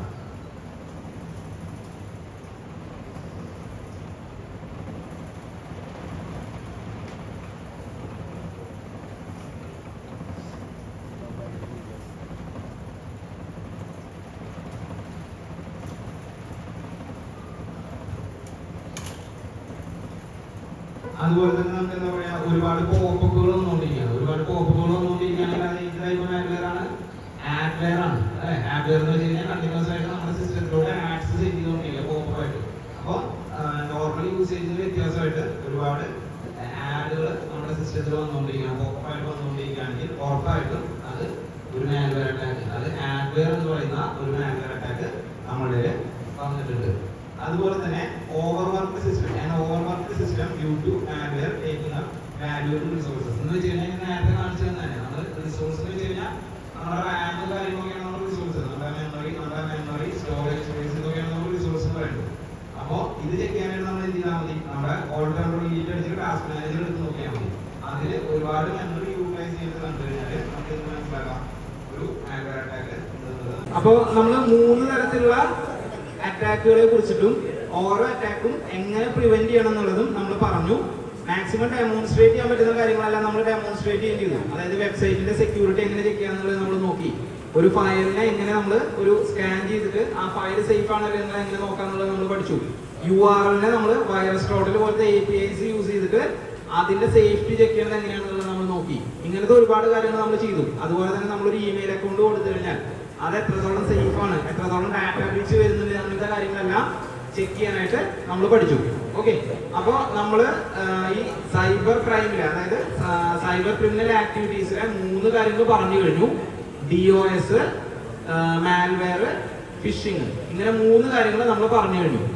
4ാമത്തെ എന്ന് പറയുന്നത് ക്രെഡൻഷ്യൽ അറ്റാക്സ് ആണ്. ക്രെഡൻഷ്യൽ അറ്റാക്സ് എന്ന് വെച്ച് കഴിഞ്ഞാൽ നമ്മളെ പാസ്വേഡ് ഹാക്ക് ചെയ്യാം. ഓക്കെ, നമ്മുടെ പാസ്വേഡ് പോലത്തെ കാര്യങ്ങൾ ഹാക്ക് ചെയ്തിട്ട് നമ്മുടെ ജിമെയിൽ അതിന്റെ ഉള്ളിൽ ഇറങ്ങുന്ന ഡാറ്റ എടുക്കുക, അല്ലെങ്കിൽ വേറെ എന്തെങ്കിലും ഒരു അക്കൗണ്ടിലെ പാസ്വേഡ് ഹാക്ക് ചെയ്യുന്നതാണ് ക്രെഡൻഷ്യൽ അറ്റാക്സ് എന്ന് പറയുന്നത്. ഏറ്റവും സിമ്പിൾ ആയിട്ട് പറയുകയാണെങ്കിൽ പാസ്വേഡ് എടുക്കുക. ഓക്കെ, നമ്മുടെ പാസ്വേഡ് എന്ന് പറയുന്നത് ഒരു ഇമ്പോർട്ടന്റ് ആയിട്ടുള്ള ഒരു കീ ആണ്. നമ്മുടെ ഡാറ്റയിലോട്ടുള്ള ഇമ്പോർട്ടന്റ് ആയിട്ടുള്ള കീ ആണ് നമ്മുടെ പാസ്വേഡ് എന്ന് പറയുന്നത്. അപ്പോൾ അങ്ങനത്തെ പാസ്വേഡ് ഹാക്ക് ചെയ്യുന്ന തരത്തിലുള്ള അറ്റാക്സിനെയാണ് നമ്മൾ ക്രെഡൻഷ്യൽ അറ്റാക്സ് എന്ന് പറയാം. കേട്ടിട്ടുണ്ടോ ഇത്? ഇതിൽ പറയുന്ന കാര്യങ്ങളെല്ലാം കേട്ടിട്ടുണ്ടോ? Brute force attack, shoulder surfing, key locker ഒക്കെ കേട്ടിട്ടുണ്ടോ? ഇല്ല. ഇതിലെ ഏറ്റവും ആദ്യത്തെ എന്ന് പറയുന്നത് ബ്രൂട്ട് ഫോഴ്സ് അറ്റാക്ക് എന്ന് പറയുന്നതാണ്. അതായത് ഒരു ഹാക്കർ നിങ്ങളുടെ പാസ്വേഡ് ഹാക്ക് ചെയ്യാനായിട്ട്, അല്ലെങ്കിൽ നിങ്ങളുടെ പാസ്വേഡ് നിങ്ങൾ അറിയാതെ അതിനോടൊരു അൺഓതറൈസ്ഡ് ആക്സസ് എടുക്കാൻ വേണ്ടിയിട്ട് അവര് ഫോളോ ചെയ്യുന്ന കുറച്ച് കാര്യങ്ങളാണ് ഇതിൽ മെൻഷൻ ചെയ്തിട്ടുള്ളത്. ഓക്കെ, ഇതില് ഏറ്റവും ആദ്യത്തെ കാര്യം ബ്രൂട്ട് ഫോഴ്സ് അറ്റാക്ക് എന്ന് പറയുന്നത് ചെയ്യണമെന്നുണ്ടെങ്കിൽ നമുക്ക് ഡയറക്റ്റ് നിങ്ങളുടെ സിസ്റ്റത്തിലോട്ട് ഒരു ആക്സസ് ആവശ്യമില്ല. അതെന്താ ചെയ്യാന്ന് വെച്ച് കഴിഞ്ഞാല്, ഇപ്പോ നമ്മൾ പല ആൾക്കാരുണ്ടായിരിക്കും, നമ്മൾ യൂസ് ചെയ്യുന്ന പാസ്വേഡ്സ് പറയുന്നത് കോമൺ ആയിരിക്കും. ചിലപ്പോൾ ഞാൻ എന്റെ പേരും എന്റെ ഡേറ്റ് ഓഫ് ബർത്തും ചിലപ്പോൾ പാസ്വേഡായിട്ട് യൂസ് ചെയ്യും, അല്ലെ? അപ്പൊ ഒരു എക്സാമ്പിൾ പറയുകയാണെങ്കിൽ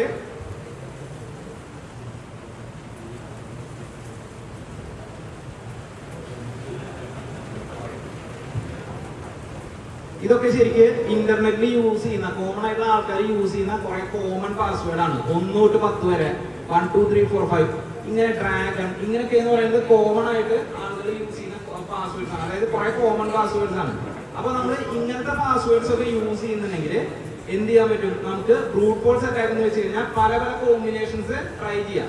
അതായത് ഒരു എക്സാമ്പിൾ പറയുകയാണെങ്കിൽ എന്റെ പേര് ഗോപി എന്നും എന്റെ ഡേറ്റ് ഓഫ് ബർത്ത് ഒരു 7/12/1988 ആണെന്നുണ്ടെങ്കിൽ നമ്മുടെ പാസ്വേഡ് എന്ന് പറയുന്നത് ചിലപ്പോൾ അപ്പൊ ഇങ്ങനെ ട്രൈ ചെയ്യാൻ പറ്റും. ബ്രൂട്ട് ഫോഴ്സ് ചെയ്യാന്ന് വെച്ച് കഴിഞ്ഞാൽ റിപ്പീറ്റ് ചെയ്ത്, അതായത് പെർമ്യൂട്ടേഷൻസ് ട്രൈ ചെയ്തുകൊണ്ടിരിക്കാം. അതായത് 7/12/1988 ഗോപി, പിന്നെ ഗോപി 7/12/1988 ഇങ്ങനെ പല പല പാസ്വേഡ്സ് മാറ്റി മാറ്റി, അതായത് പെർമ്യൂട്ടേഷൻസ് ഇല്ലേ, എന്റെ പേരും എന്റെ ഡേറ്റ് ഓഫ് ബർത്തും കിട്ടി, അല്ലെങ്കിൽ എന്റെ പേരും എന്റെ ഫോൺ നമ്പറും കിട്ടി കഴിഞ്ഞാൽ മിക്കവാറും ഒരു 6-7 കൊല്ലം മുമ്പ് വരെ മിക്കവാറും ആൾക്കാരെല്ലാം പാസ്വേഡ് എന്ന് പറയുന്നത് അവരുടെ ഫോൺ നമ്പർ തന്നെയായിരുന്നു. നിങ്ങൾ ഏറ്റവും അധികം മെയിൽ ഐ ഡി ക്രിയേറ്റ് ചെയ്തപ്പോൾ നിങ്ങളുടെ പാസ്വേഡ് എന്തായിരുന്നു കൊടുത്തിട്ടുണ്ടായിരുന്നത് നിങ്ങളൊന്ന് ആലോചിച്ച് നോക്കിയേ. ഇത്ര ഡിഫിക്കൽട്ട് ആയിട്ടുള്ള ഒരു പാസ്വേഡ് ആണോ നിങ്ങൾ കൊടുത്തിട്ടുണ്ടായിരുന്നത്? അന്ന് നിങ്ങൾക്ക് സൈബർ സെക്യൂരിറ്റിനെ കുറിച്ച് ഒന്നും അറിയുന്നുണ്ടായിരുന്നില്ല, അല്ലെങ്കിൽ അന്ന് നിങ്ങളുടെ കയ്യിൽ പോകാനായിട്ട് ഡാറ്റ ഒന്നും ഉണ്ടായിരുന്നില്ല. നിങ്ങൾ ആദ്യമായിട്ട് ഒരു മെയിൽ ഐ ഡി ക്രിയേറ്റ് ചെയ്തതാ. അതിലിപ്പോ എന്താണ്, അതിലിപ്പോ ആകെ ജിമെയിലിൽ ഒരു വെൽക്കം മെയിൽ മാത്രം വന്ന് കിടക്കുന്നുണ്ടാവും. അതിനിപ്പോ ഡാറ്റ പോയാൽ എന്താ, പോയില്ലെങ്കിൽ എന്താണെന്ന് നിങ്ങൾ ആലോചിക്കാം. പക്ഷെ ഇപ്പൊ അങ്ങനെയല്ലല്ലോ. ഇപ്പൊ അതില് നിങ്ങൾക്ക് ആവശ്യമുള്ള എല്ലാ ഡാറ്റയും ഉണ്ട്. നിങ്ങളുടെ ജിമെയിൽ അക്കൗണ്ട് ലീക്ക് ചെയ്ത് കഴിഞ്ഞാൽ അത് ഉപയോഗിച്ചിട്ട് നിങ്ങളുടെ ഇൻസ്റ്റാഗ്രാം, ഫേസ്ബുക്ക്, ഇങ്ങനെ എല്ലാ ഡാറ്റയും, നേരത്തെ ഞാൻ കാണിച്ചിട്ടുള്ള സബ്സ്ക്രിപ്ഷൻസ്, അങ്ങനത്തെ എല്ലാ ഡാറ്റയും ഒരു ഹാക്കർക്ക് ആക്സസ് ചെയ്യാനായിട്ട് പറ്റും. ഓക്കെ, അപ്പൊ ഇതുപോലത്തെ കോമൺ പാസ്വേഡ്സിന്റെ പെർമ്യൂട്ടേഷൻസ് ട്രൈ ചെയ്യുക, റിപ്പീറ്റ് ചെയ്തിട്ട് ട്രൈ ചെയ്തിട്ട് അങ്ങനെ നടത്തുന്ന അറ്റാക്സിനെയാണ് നമ്മൾ ബ്രൂട്ട് ഫോഴ്സ് അറ്റാക്ക് എന്ന് പറയാം. ഈ ബ്രൂട്ട് ഫോഴ്സ് അറ്റാക്ക് ചെയ്യാനായിട്ട് നമുക്ക് എന്താണ്, നമുക്ക് ഒരാളുടെ പെർമിഷനോ അല്ലെങ്കിൽ ഒരാളുടെ സിസ്റ്റത്തിലോട്ടുള്ള ആക്സസോ ഒന്നും വേണ്ട. ഒരു എക്സാമ്പിൾ പറയുകയാണെങ്കിൽ, ഒരു അലൻ എന്ന് പറഞ്ഞൊരു യൂസർ ഉണ്ടെന്ന് വിചാരിക്കും. അലൻ എന്ന് പറഞ്ഞൊരു യൂസർ ഇവിടെ ഉള്ളുകരയിലാണ് ഇരിക്കുന്നത്. അയാളെ ഹാക്ക് ചെയ്യാനായിട്ട് ഉദ്ദേശിക്കുന്ന ഒരാൾ ഇരിക്കുന്നത് US ആണെന്നുണ്ടെങ്കിൽ അയാൾക്ക് ഇഷ്ടമുള്ള പാസ്വേഡ്സ് ട്രൈ ചെയ്ത് പറയാം. അലൻ 1234 അല്ലെങ്കിൽ 1234 അലൻ, ഇങ്ങനെ കുറെ പാസ്വേഡ്സ്, അല്ലെങ്കിൽ അയാളുടെ ഡേറ്റ് ഓഫ് ബർത്ത് ഒക്കെ കിട്ടി കഴിഞ്ഞാൽ അങ്ങനെ അതൊക്കെ വെച്ചുള്ള കുറെ പെർമ്യൂട്ടേഷൻസ് ട്രൈ ചെയ്തിട്ട് അയാളുടെ പാസ്വേഡ് ഫോൾസ്ഫുള്ളി എടുക്കുക. അതാണ് ബ്രൂട്ട് ഫോഴ്സ് അറ്റാക്ക് എന്ന് പറയുന്നത്. അതായത് അയാളുടെ ബേസിക് ഇൻഫോർമേഷൻസ് കിട്ടി കഴിഞ്ഞാൽ അതിന്റെ പല പല പെർമ്യൂട്ടേഷൻസ് ഉപയോഗിച്ച്, ക്യാരക്ടേഴ്സിലെ പല പല പെർമ്യൂട്ടേഷൻസ് ഉപയോഗിച്ചിട്ട് അവരുടെ പാസ്വേഡ് ഹാക്ക് ചെയ്തെടുക്കുക. ഇതാണ് ബ്രൂട്ട് ഫോഴ്സ് അറ്റാക്ക് എന്ന് പറയുന്നത്. ഓക്കെ, അപ്പൊ ഈ ബ്രൂട്ട് ഫോഴ്സ് അറ്റാക്ക് നമുക്ക് എങ്ങനെ പ്രിവെന്റ് ചെയ്യാൻ പറ്റും? കോമൺ പാസ്വേഡ്സ് ഉപയോഗിക്കാതെ ഇരുന്നാൽ മതി, അല്ലെ? കോമൺ പാസ്വേഡ്സ് ഉപയോഗിക്കാതെ ഇരുന്നാൽ നമുക്ക് എന്ത് ചെയ്യാൻ പറ്റും? ബ്രൂട്ട് ഫോഴ്സ് അറ്റാക്ക് പ്രിവെന്റ് ചെയ്യാനായിട്ട് പറ്റും. ഓക്കെ, ഇനി എനിക്ക് മെമ്മറി തീരെ കുറവാണ്, എനിക്ക് പാസ്വേഡുകൾ കറക്റ്റായിട്ട് ഓർമ്മ നിൽക്കുന്നില്ല എന്നുണ്ടെങ്കിൽ നമുക്ക് എന്ത് ചെയ്യാൻ പറ്റും? പാസ്വേഡുകളെ ഒന്ന് റീഷേപ്പ് ചെയ്യാൻ പറ്റും പാസ്വേഡ് പോളിസി ഉപയോഗിച്ചിട്ട്. അതായത് എന്റെ പാസ്വേഡ് എന്ന് പറയുന്നത് പെൻസിൽ 123 എന്നാണ് വിചാരിക്കുക. ഓക്കെ, എന്റെ പാസ്വേഡ് എന്ന് പറയുന്നത് പെൻസിൽ 123 എന്നാണെന്നുണ്ടെങ്കിൽ നമുക്ക് വേണമെന്നുണ്ടെങ്കിൽ അതിനെ ഇങ്ങനെ ചെറുതായിട്ട് ചേഞ്ച് ചെയ്തിടാം. അതായത് ഇവിടെ ക്രോസ് ചെയ്തത് ഇങ്ങനത്തെ പാസ്വേഡ് ഉപയോഗിക്കരുത്, പെൻസിൽ 123 എന്നുള്ള ഉപയോഗിക്കരുത്. അതിന് പകരം വേണമെങ്കിൽ PEക്ക് പകരം വേണമെങ്കിൽ 3 കൊടുക്കാം, NCILന് പകരം വേണമെങ്കിൽ 1 കൊടുക്കാം. അപ്പൊ നമ്മൾ വായിക്കുമ്പോൾ ശരിക്കും പറയുന്നത് പെൻസിൽ തന്നെയാണ് വായിക്കുക, അല്ലെ? 123ക്ക് പകരം 1ന് പകരം വേണമെങ്കിൽ നമുക്ക് I കൊടുക്കാം, 2ന്റെ ഷേപ്പ് വരാൻ വേണ്ടിട്ട് വേണമെങ്കിൽ ക്വസ്റ്റ്യൻ മാർക്ക് കൊടുക്കാം. അപ്പൊ ഇങ്ങനെയൊക്കെ ഉള്ള പാസ്വേഡ്സ് യൂസ് ചെയ്ത് കഴിഞ്ഞാൽ നമുക്ക് എന്ത് ചെയ്യാൻ പറ്റും? ഒരു പരിധി വരെ മറ്റുള്ളവർക്ക് ട്രൈ ചെയ്യാനായിട്ട് പറ്റില്ല. ഓക്കെ, അങ്ങനത്തെ പാസ്വേഡ്സ് മാക്സിമം ഉപയോഗിക്കുക. അതായത് ഓർമ്മക്കുറവുള്ള ആൾക്കാര് നിങ്ങളുടെ പാസ്വേഡിനെ ഈ ഒരു ഫോർമാറ്റിലോട്ട് കൺവേർട്ട് ചെയ്ത് കഴിഞ്ഞാൽ ഒരു പരിധി വരെ നമുക്ക് എന്ത് ചെയ്യാൻ പറ്റും? നമ്മുടെ പാസ്വേഡ് ഡാറ്റ ബ്രീച്ച് വരാത്ത രീതിയിൽ കീപ്പ് ചെയ്ത് കൊണ്ടുപോകാനായിട്ട് പറ്റും. ഓക്കെ അല്ലേ? അപ്പോ ഇതിനെയാണ് നമ്മൾ, ഇത് ബ്രൂട്ട് ഫോഴ്സ് അറ്റാക്ക് ആണ്. അതായത് നമ്മൾ ക്രെഡൻഷ്യൽ അറ്റാക്സിനെ കുറിച്ചാണ് പറഞ്ഞുകൊണ്ടിരിക്കുന്നുണ്ടായിരുന്നത്. അതില് ബ്രൂട്ട് ഫോഴ്സ് അറ്റാക്കിനെ കുറിച്ചിട്ടാണ് നമ്മൾ ഡിസ്കസ് ചെയ്തത്. ഈ ബ്രൂട്ട് ഫോഴ്സ് അറ്റാക്ക് എന്ന് പറയുന്നത് ലോകത്ത് എവിടെ ഇരുന്നിട്ട് വേണമെങ്കിലും ആർക്ക് വേണമെങ്കിലും ചെയ്യാവുന്ന ഒന്നാണ്. നമ്മുടെ കമ്പ്യൂട്ടറിലോട്ട് അവർക്കൊരു ഫിസിക്കൽ അക്കൗണ്ട് ഉണ്ടാവേണ്ട കാര്യമില്ല. നമ്മളെ കുറിച്ച് എന്തെങ്കിലും ഒരു ബേസിക് ഇൻഫോർമേഷൻ മാത്രം അവർക്ക് ഉണ്ടായാൽ മതി. എന്റെ പേരും എന്റെ ഫോൺ നമ്പറും അവർക്ക് അറിയാമെന്നുണ്ടെങ്കിൽ അവർക്ക് പലതരത്തിലുള്ള പാസ്വേഡ്സ് പല സ്ഥലത്തിരുന്നിട്ട് ട്രൈ ചെയ്യാവുന്നേ ഉള്ളൂ. ഓക്കെ, രണ്ടാമത്തെ എന്ന് പറയുന്നത് shoulder surfing attack. Shoulder surfing എന്ന് വെച്ച് കഴിഞ്ഞാൽ ഏറ്റവും ബേസിക് ആയിട്ടുള്ള കാര്യമാണ്. ഇപ്പോൾ ഒരു എക്സാമ്പിൾ പറയണമെങ്കിൽ, എനിക്ക് ഇയാളുടെ പാസ്വേഡ് ഹാക്ക് ചെയ്യണമെന്നുണ്ടെങ്കിൽ ഇയാൾ ജിമെയിൽ ഉപയോഗിച്ചിട്ട് പാസ്വേഡ് ടൈപ്പ് ചെയ്യുന്ന സമയത്ത് ഞാൻ എന്ത് ചെയ്യും? ഇയാളുടെ ഷോൾഡറിന്റെ ബാക്കിൽ പോയി നിൽക്കും. ഇയാൾ പാസ്വേഡ് അടിക്കുന്ന സമയത്ത് ഇയാളുടെ നേരെ ബാക്കിൽ പോയി നിന്ന് കഴിഞ്ഞാൽ എനിക്ക് എന്ത് ചെയ്യാൻ പറ്റും? എനിക്ക് ഒരു ചായ കുടിച്ചിട്ട് എന്തൊക്കെയുണ്ട് വിശേഷം അങ്ങനെയൊക്കെ ചോദിച്ച് വെറുതെ സംസാരിച്ചിരിക്കും. അപ്പൊ അയാൾ റിപ്ലൈ ചെയ്യണതിന്റെ ഇടയിൽ കൂടെ ആള് പാസ്വേഡ് അടിക്കുന്നുണ്ടാവും. ആ പാസ്വേഡ് ഞാൻ ഡയറക്ടറിന്റെ കണ്ണ് ഉപയോഗിച്ചിട്ട് നോക്കും. അങ്ങനെ പാസ്വേഡ് എടുക്കാൻ പറ്റും. ഇതിനാണ് നമ്മൾ ഷോൾഡർ സർഫിംഗ് അറ്റാക്ക് എന്ന് പറയാം. ഷോൾഡർ സർഫിംഗ് ചെയ്യുന്നതിന് എന്താണ് വേണ്ടത്?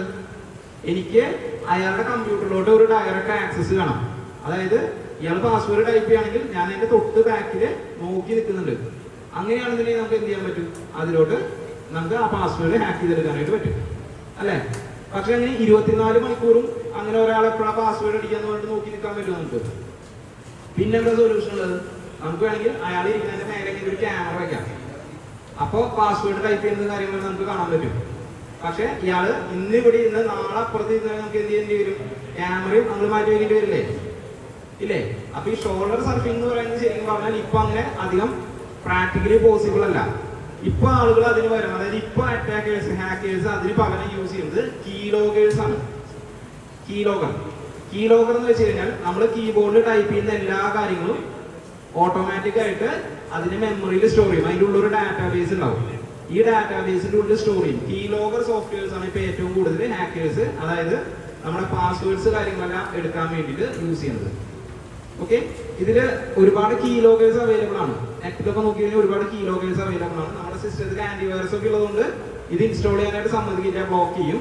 പക്ഷെ ഒരുപാട് കീലോഗേഴ്സ് അവൈലബിൾ ആണ്. ഈ കീലോഗർ ഒക്കെ നമ്മൾ ഡൗൺലോഡ് ചെയ്ത് നമ്മുടെ സിസ്റ്റത്തിൽ ഇൻസ്റ്റാൾ ചെയ്ത് കഴിഞ്ഞാൽ എന്ത് ചെയ്യാൻ പറ്റും?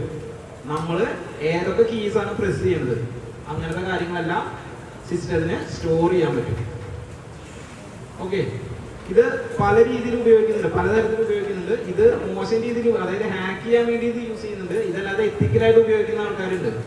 ഒരു എക്സാമ്പിൾ പറയുകയാണെങ്കിൽ, നിങ്ങളുടെ ഫ്രണ്ട്സ് റിലേറ്റീവ്സ് ഒക്കെ ആരെങ്കിലും IT ഫീൽഡിൽ വർക്ക് ചെയ്യുന്ന ആൾക്കാരില്ലേ? IT ഫീൽഡിൽ വർക്ക് ചെയ്യുന്ന ആരെങ്കിലും ഉണ്ടോ? IT ഫീൽഡിൽ വർക്ക് ചെയ്തിട്ട് വർക്ക് ഫ്രം ഹോം എടുത്തിട്ട് വീട്ടിലിരുന്നിട്ട് വർക്ക് ചെയ്യുന്ന ആൾക്കാരുണ്ടോ? വീട്ടിലിരുന്ന് വർക്ക് ചെയ്യുന്ന ആൾക്കാരുണ്ടെങ്കിൽ അത്യാവശ്യം വലിയ കുഴപ്പമില്ലാത്ത കമ്പനികളാണെങ്കിൽ, അതായത് MNCs ഒക്കെ ആണെന്നുണ്ടെങ്കിൽ അവരാണ് ലാപ്ടോപ്പ് കാര്യങ്ങളൊക്കെ പ്രൊവൈഡ് ചെയ്യുക. ഓക്കെ, അതായത് കമ്പനികൾ തന്നെ എംപ്ലോയീസിന് വർക്ക് ചെയ്യാനായിട്ട് ചിലപ്പോൾ ലാപ്ടോപ്പുകൾ പ്രൊവൈഡ് ചെയ്യും. ഈ ലാപ്ടോപ്പിന്റെ ഉള്ളിലൊക്കെ ഈ കീലോഗേഴ്സ് ഇൻസ്റ്റാൾ ചെയ്തിട്ടുണ്ടാവും. അതായത് അവര് തന്നെ പേയ്മെന്റ് പൈസ കൊടുത്ത് പർച്ചേസ് ചെയ്തുള്ള കീലോഗേഴ്സ് ഇൻസ്റ്റാൾ ചെയ്തിട്ടുണ്ടാവും. അതെന്തിനാന്ന് വെച്ച് കഴിഞ്ഞാൽ നമ്മുടെ വർക്ക് അല്ലാതെ വേറെ പുറത്തുനിന്ന് എന്തെങ്കിലും കാര്യങ്ങൾ ചെയ്യുന്നുണ്ടോ എന്നുള്ള കാര്യങ്ങളെല്ലാം ട്രാക്ക് ചെയ്യാൻ വേണ്ടിയിട്ടാണ്. അപ്പൊ അങ്ങനെ ചെയ്യാന്ന് പറഞ്ഞാൽ അതിന്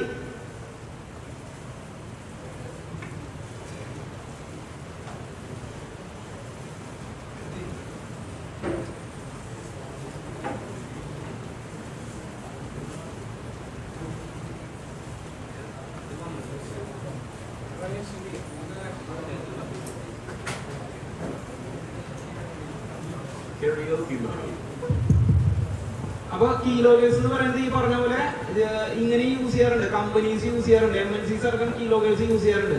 ആ സിസ്റ്റത്തിൽ, അതായത് ഇത് റെക്കോർഡ് ചെയ്യും, നമ്മളതിൽ റൂൾ സെറ്റ് ചെയ്ത് വെച്ചിട്ടുണ്ടായിരിക്കും ഏതൊക്കെ സൈറ്റുകളാണ് എടുക്കാൻ പറ്റുക. അതല്ലാതെ ഏതെങ്കിലും സൈറ്റുകൾ എടുക്കുന്നുണ്ടോ എന്നുള്ളത് ചെക്ക് ചെയ്യാൻ വേണ്ടി നമുക്ക് കീലോഗേഴ്സ് ആ രീതിയിലും ഉപയോഗിക്കാറുണ്ട്. ഓക്കെ, അപ്പൊ ഇതൊക്കെ എന്ന് പറഞ്ഞു കഴിഞ്ഞാൽ നമ്മുടെ ക്രെഡൻഷ്യൽസ് ഇത് ചെയ്യാൻ വേണ്ടിയിട്ട്, ക്രെഡൻഷ്യൽസ് ഹാക്ക് ചെയ്തെടുക്കാൻ വേണ്ടിയിട്ട് സൈബർ ക്രിമിനൽസ് യൂസ് ചെയ്യുന്ന കുറച്ച് മെത്തേഡ്സ് ആണ്. നമ്മളിപ്പോ നാലാമത്തെ ടൈപ്പാണ് പറഞ്ഞുകൊണ്ടിരുന്നത്. നമ്മൾ DOS പറഞ്ഞു, മാൽവെയർ, ഫിഷിംഗ്, ക്രെഡൻഷ്യൽ അറ്റാക്സ്, 4 കാര്യങ്ങളാണ് പറഞ്ഞത്.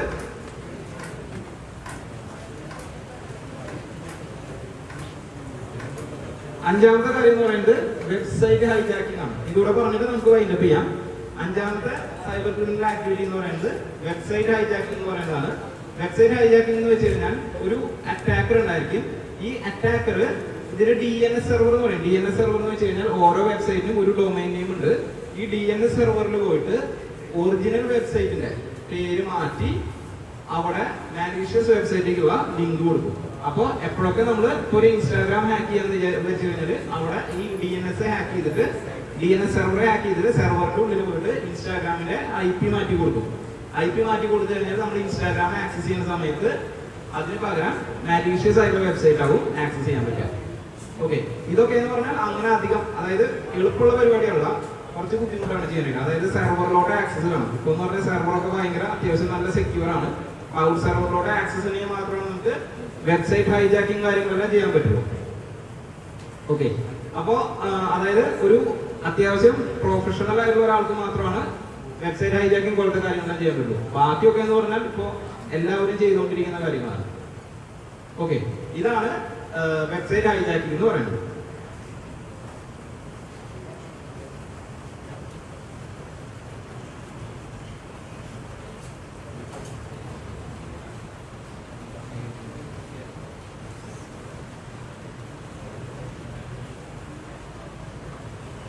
അപ്പോൾ നമ്മൾ ഇത്രയും തരത്തിലുള്ള സൈബർ ക്രിമിനൽ ആക്ടിവിറ്റീസിനെ കുറിച്ചിട്ടാണ് ഇന്ന് ഡിസ്കസ് ചെയ്തത്.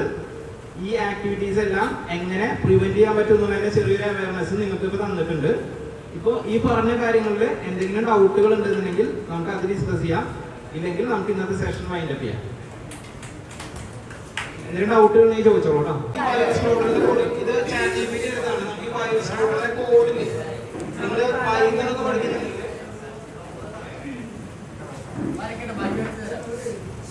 നിങ്ങൾ പൈത്തൺ ഒക്കെ പഠിക്കുന്നുണ്ടെങ്കിൽ വൈറസ് ലോഡറിന്റെ പ്രോഗ്രാം നിങ്ങൾക്ക് വേണമെന്നുണ്ടെങ്കിൽ ഇന്റർനെറ്റിൽ നിന്ന് ഡൗൺലോഡ് ചെയ്യാനായിട്ട് പറ്റും. അതായത് ഈ പ്രോഗ്രാം നിങ്ങൾ പൈത്തൺ പഠിച്ചിട്ടുണ്ടെന്നുണ്ടെങ്കിൽ ഇപ്പൊ നമ്മൾ സ്കാൻ ചെയ്തില്ലേ, ഇപ്പൊ സ്കാൻ ചെയ്തത് ഓൺലൈനായിട്ടാണ് സ്കാൻ ചെയ്തത്. അത് നമുക്ക് വേണമെങ്കിൽ ഓഫ്ലൈൻ ആയിട്ട്, അതായത് നമുക്ക് ഈ ഇതേപോലെ തന്നെ ഒരു ആന്റി വൈറസ് നിങ്ങൾക്ക് വേണമെന്നുണ്ടെങ്കിൽ സ്വന്തമായിട്ട് വൈറസ് ലോഡർ ഉപയോഗിച്ചിട്ട് സ്വന്തമായിട്ട് നിങ്ങൾക്ക് നിങ്ങളുടെ ലാപ്ടോപ്പിൽ ഇംപ്ലിമെന്റ് ചെയ്യാനായിട്ട് പറ്റും.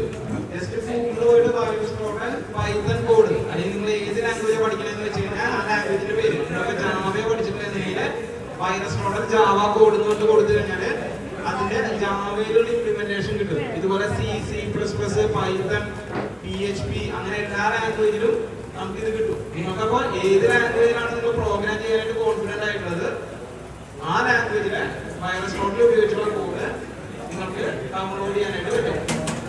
ക്ലിയർ ആയാ? ഓക്കെ, അത് ജസ്റ്റ് ChatGPT പോയി നോക്കിയാൽ മതി. മാക്സിമം ഒരു 40 ലൈൻ അല്ലെങ്കിൽ 50 ലൈൻ കോഡേ ഉള്ളൂ.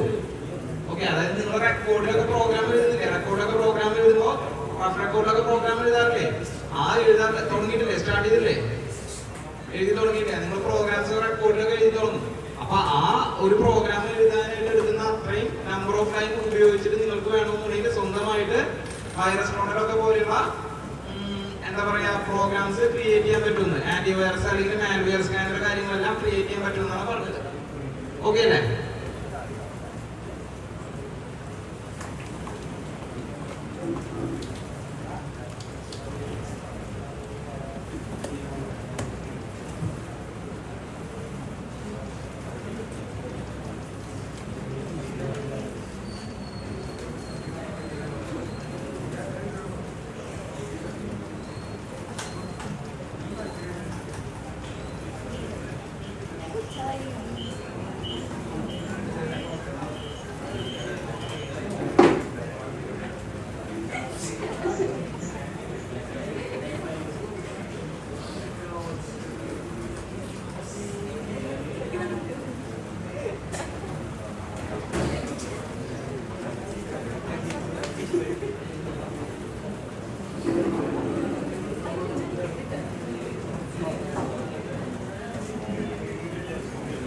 അപ്പൊ നമ്മൾ ഇത്രയും നേരം പറഞ്ഞുകൊണ്ടിരുന്നത് വെബ്സൈറ്റ് സെക്യൂരിറ്റി, അതേപോലെ തന്നെ ഇമെയിൽ സ്പാം ആണെന്നുള്ളത് നോക്കുക, അങ്ങനത്തെ കാര്യങ്ങളൊക്കെയാണ് നമ്മൾ പറഞ്ഞുകൊണ്ടിരുന്നത്. ഓക്കെ, ഇപ്പൊ ഞാൻ മെയിൽ ID യൂസ് ചെയ്യുന്ന ഒരാളാണ്. എനിക്ക് അറിയണം ഇപ്പൊ എന്റെ അക്കൗണ്ട് എത്ര സ്ഥലത്ത് അല്ലെങ്കിൽ വേറെ ഏതൊക്കെ ആപ്പുകൾ എന്റെ അക്കൗണ്ട് യൂസ് ചെയ്യുന്നുണ്ടെന്നുള്ളത് എനിക്ക് അറിയണം. ഓക്കെ, അങ്ങനെ അറിയാൻ വേണ്ടിയിട്ട് നമ്മൾ യൂസ് ചെയ്യുന്ന ഒരു സൈറ്റാണിത്.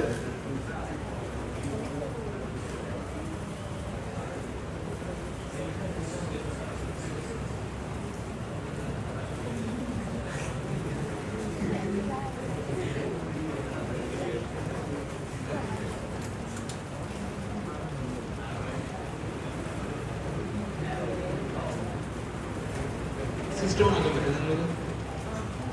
നെറ്റ് കിട്ടുമോ? നെറ്റില്ലേ? നെറ്റുണ്ട്. ഈ സൈറ്റ് ഒന്ന് നിങ്ങൾ നിങ്ങളുടെ സിസ്റ്റത്തിൽ ഒന്ന് ഓപ്പൺ ആക്കി നോക്കിയാൽ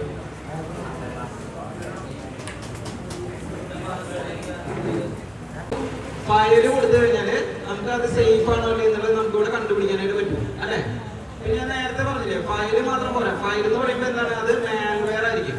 അതായത് സാധാരണ ഫയൽ എന്ന് വെച്ച് കഴിഞ്ഞാൽ അതായത് നേരത്തെ പറഞ്ഞില്ലേ ബോം ട്രോജൻ എന്നൊക്കെ പറഞ്ഞില്ലേ, അതൊക്കെ എന്ന് പറഞ്ഞു കഴിഞ്ഞാൽ മാൽവെയർ ആയിരിക്കും.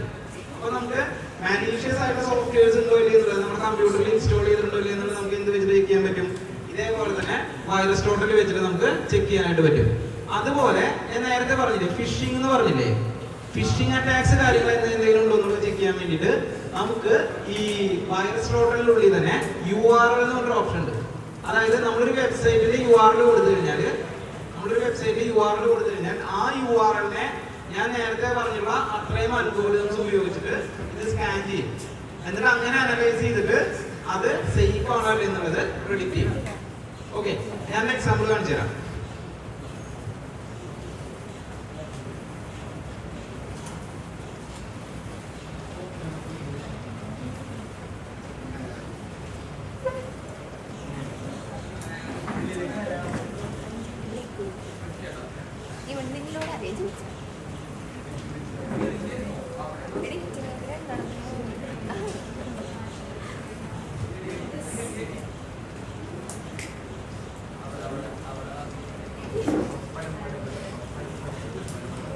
ഇതിപ്പോ നിങ്ങളുടെ കോളേജിന്റെ വെബ്സൈറ്റ് ആണ്. ഓക്കെ, ഡോൺ ബോസ്കോ കോളേജിന്റെ വെബ്സൈറ്റ് donbosco123.edu.in. ഓക്കെ, ഈ വെബ്സൈറ്റ് നമുക്ക് കോപ്പി ചെയ്യാം.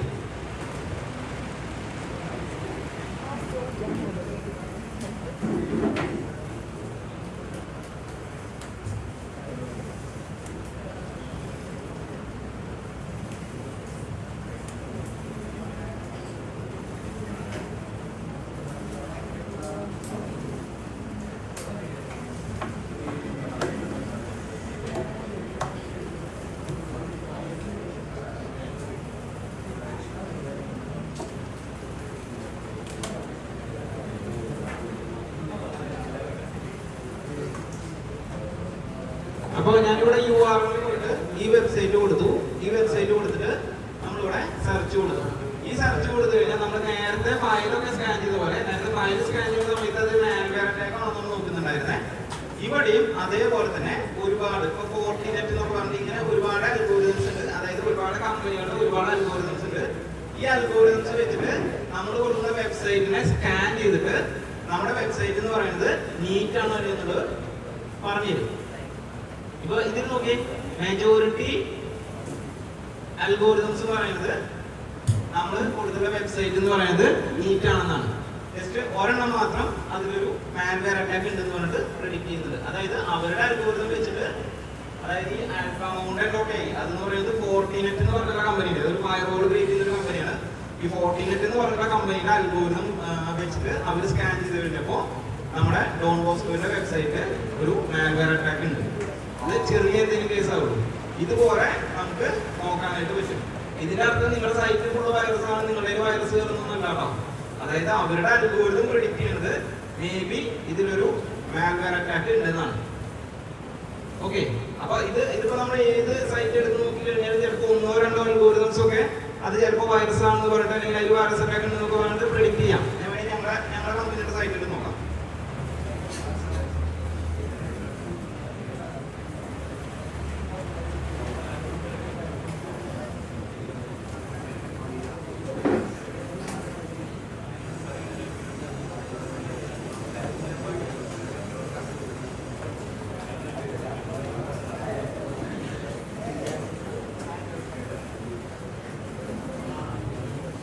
ഇത് ചെക്ക് ചെയ്ത് കഴിഞ്ഞപ്പോൾ ഈ ഫോർട്ടിനെറ്റ് എന്ന് പറഞ്ഞുള്ള ആ ഒരു ഇത് യൂസ് ചെയ്തിട്ട് ആ ഒരു അൽഗോരിതം യൂസ് ചെയ്യുമ്പോൾ നമ്മുടെ സൈറ്റ് എന്ന് പറയുന്നത് ഫിഷിംഗ് ആവാൻ സാധ്യതയുണ്ടെന്നാണ് പറയുന്നത്. ബാക്കി എല്ലാ കേസിലും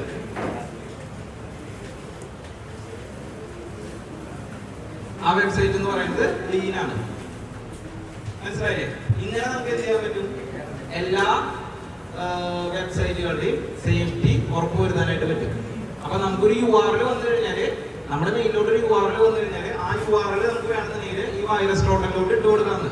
ഈ വൈറസ് ടോട്ടലിലോട്ട് ഇട്ട് കൊടുത്തിട്ട് ഒരു ടോട്ടൽ അതിനുള്ള ഒരു 40 അൽഗോരിതംസ് ഉള്ളതെങ്കിൽ അതിലൊരു 15 അൽഗോരിതം അല്ലെങ്കിൽ 15 പ്രോഗ്രാം എങ്കിലും അത് ഡിറ്റക്ട് അല്ലെങ്കിൽ അത് ഫിഷിംഗ് ആണ് അല്ലെങ്കിൽ അത് മാൽവെയർ ആണെന്ന് പറഞ്ഞാൽ ഡിറ്റക്ട് ചെയ്യണമെന്നുണ്ടെങ്കിൽ എന്താണ്, നമ്മൾ ഒരിക്കലും ആ സൈറ്റ് ഓപ്പൺ ആക്കരുത്. ക്ലിയർ ആയ? ഓക്കെ അല്ലേ?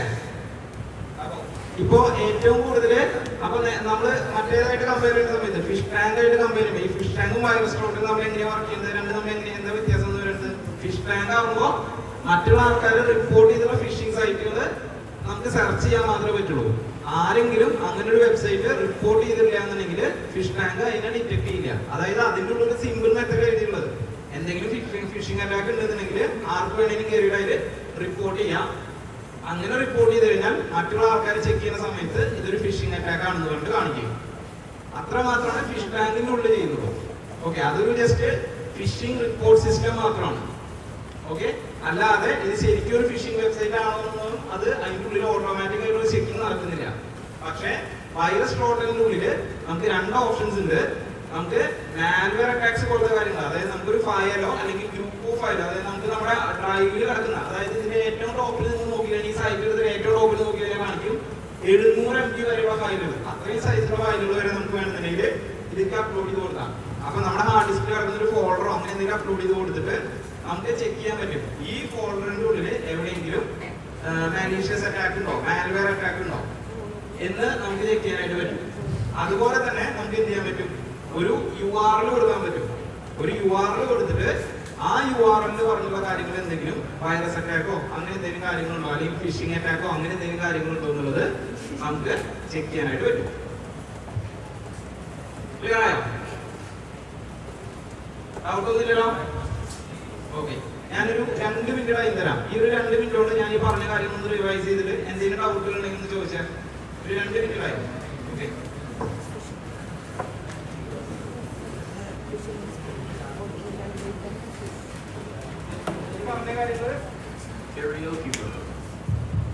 ഈ പറഞ്ഞ കാര്യങ്ങൾ നിങ്ങൾ തന്നെ ഒന്ന് ഡിസ്കസ് ചെയ്യാം. ഒരുപാട് നോയ്സ് പുറത്തു പോകരുത്. ഈ പറഞ്ഞ കാര്യങ്ങൾ നിങ്ങൾ തന്നെ ഒന്ന് ഡിസ്കസ് ചെയ്യാം.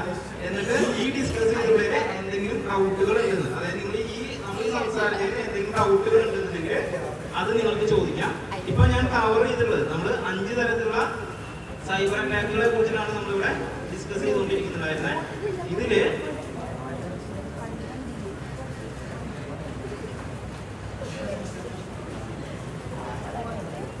നമ്മൾ ഈ 5 തരത്തിലുള്ള സൈബർ അറ്റാക്കുകളെ കുറിച്ചാണ് ഡിസ്കസ് ചെയ്തുകൊണ്ടിരിക്കുന്നത്. ഇതിൽ ആദ്യത്തെ 3 കാര്യങ്ങളാണ് ഇപ്പൊ നമ്മൾ പറഞ്ഞു കഴിഞ്ഞത്. അതായത് DOS, മാൽവെയർ, ഫിഷിംഗ്, ഇങ്ങനെ 3 അറ്റാക്കുകളെ കുറിച്ചിട്ടാണ് നമ്മളിപ്പോ ഇതുവരെ ഡിസ്കസ് ചെയ്തിട്ടുള്ളത്. ഇനി നമുക്ക് 2 കാര്യങ്ങളൂടെ കവർ ചെയ്യാനുണ്ട്. അപ്പോൾ ഈ പറഞ്ഞ കാര്യങ്ങൾ എന്തെങ്കിലും ഡൗട്ട്സ് ഉണ്ടെന്നുണ്ടെങ്കിൽ ചോദിക്കാം. അപ്പൊ നമുക്ക് അത് ഡിസ്കസ് ചെയ്യാം. എല്ലാം ഓക്കെ ആണെങ്കിൽ നമുക്ക് അടുത്ത ടോപ്പിക്കിലോട്ട് പോവാം.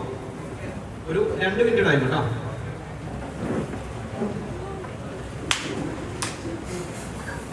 അതുകൊണ്ടാ നമ്മൾ മെയിൽ എടുത്തു കഴിഞ്ഞാലേ അതില് സബ്സ്ക്രിപ്ഷൻസ് എന്നൊരു ഓപ്ഷൻ ഉണ്ടാവും.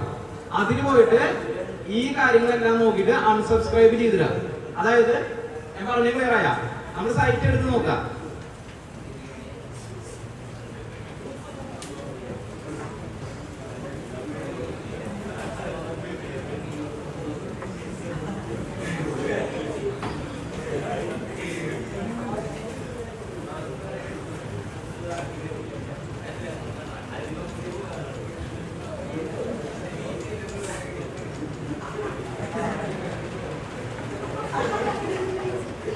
നമ്മുടെ മെയിൽ എടുത്ത് നോക്കി കഴിഞ്ഞാല് ഒന്നുകൂടെ ശ്രദ്ധിച്ചാൽ, നമ്മുടെ മെയിൽ എടുത്ത് നോക്കി കഴിഞ്ഞാല് അതില് മാനേജ് സബ്സ്ക്രിപ്ഷൻസ് കൊണ്ട് ഓപ്ഷൻ ഉണ്ടാവും.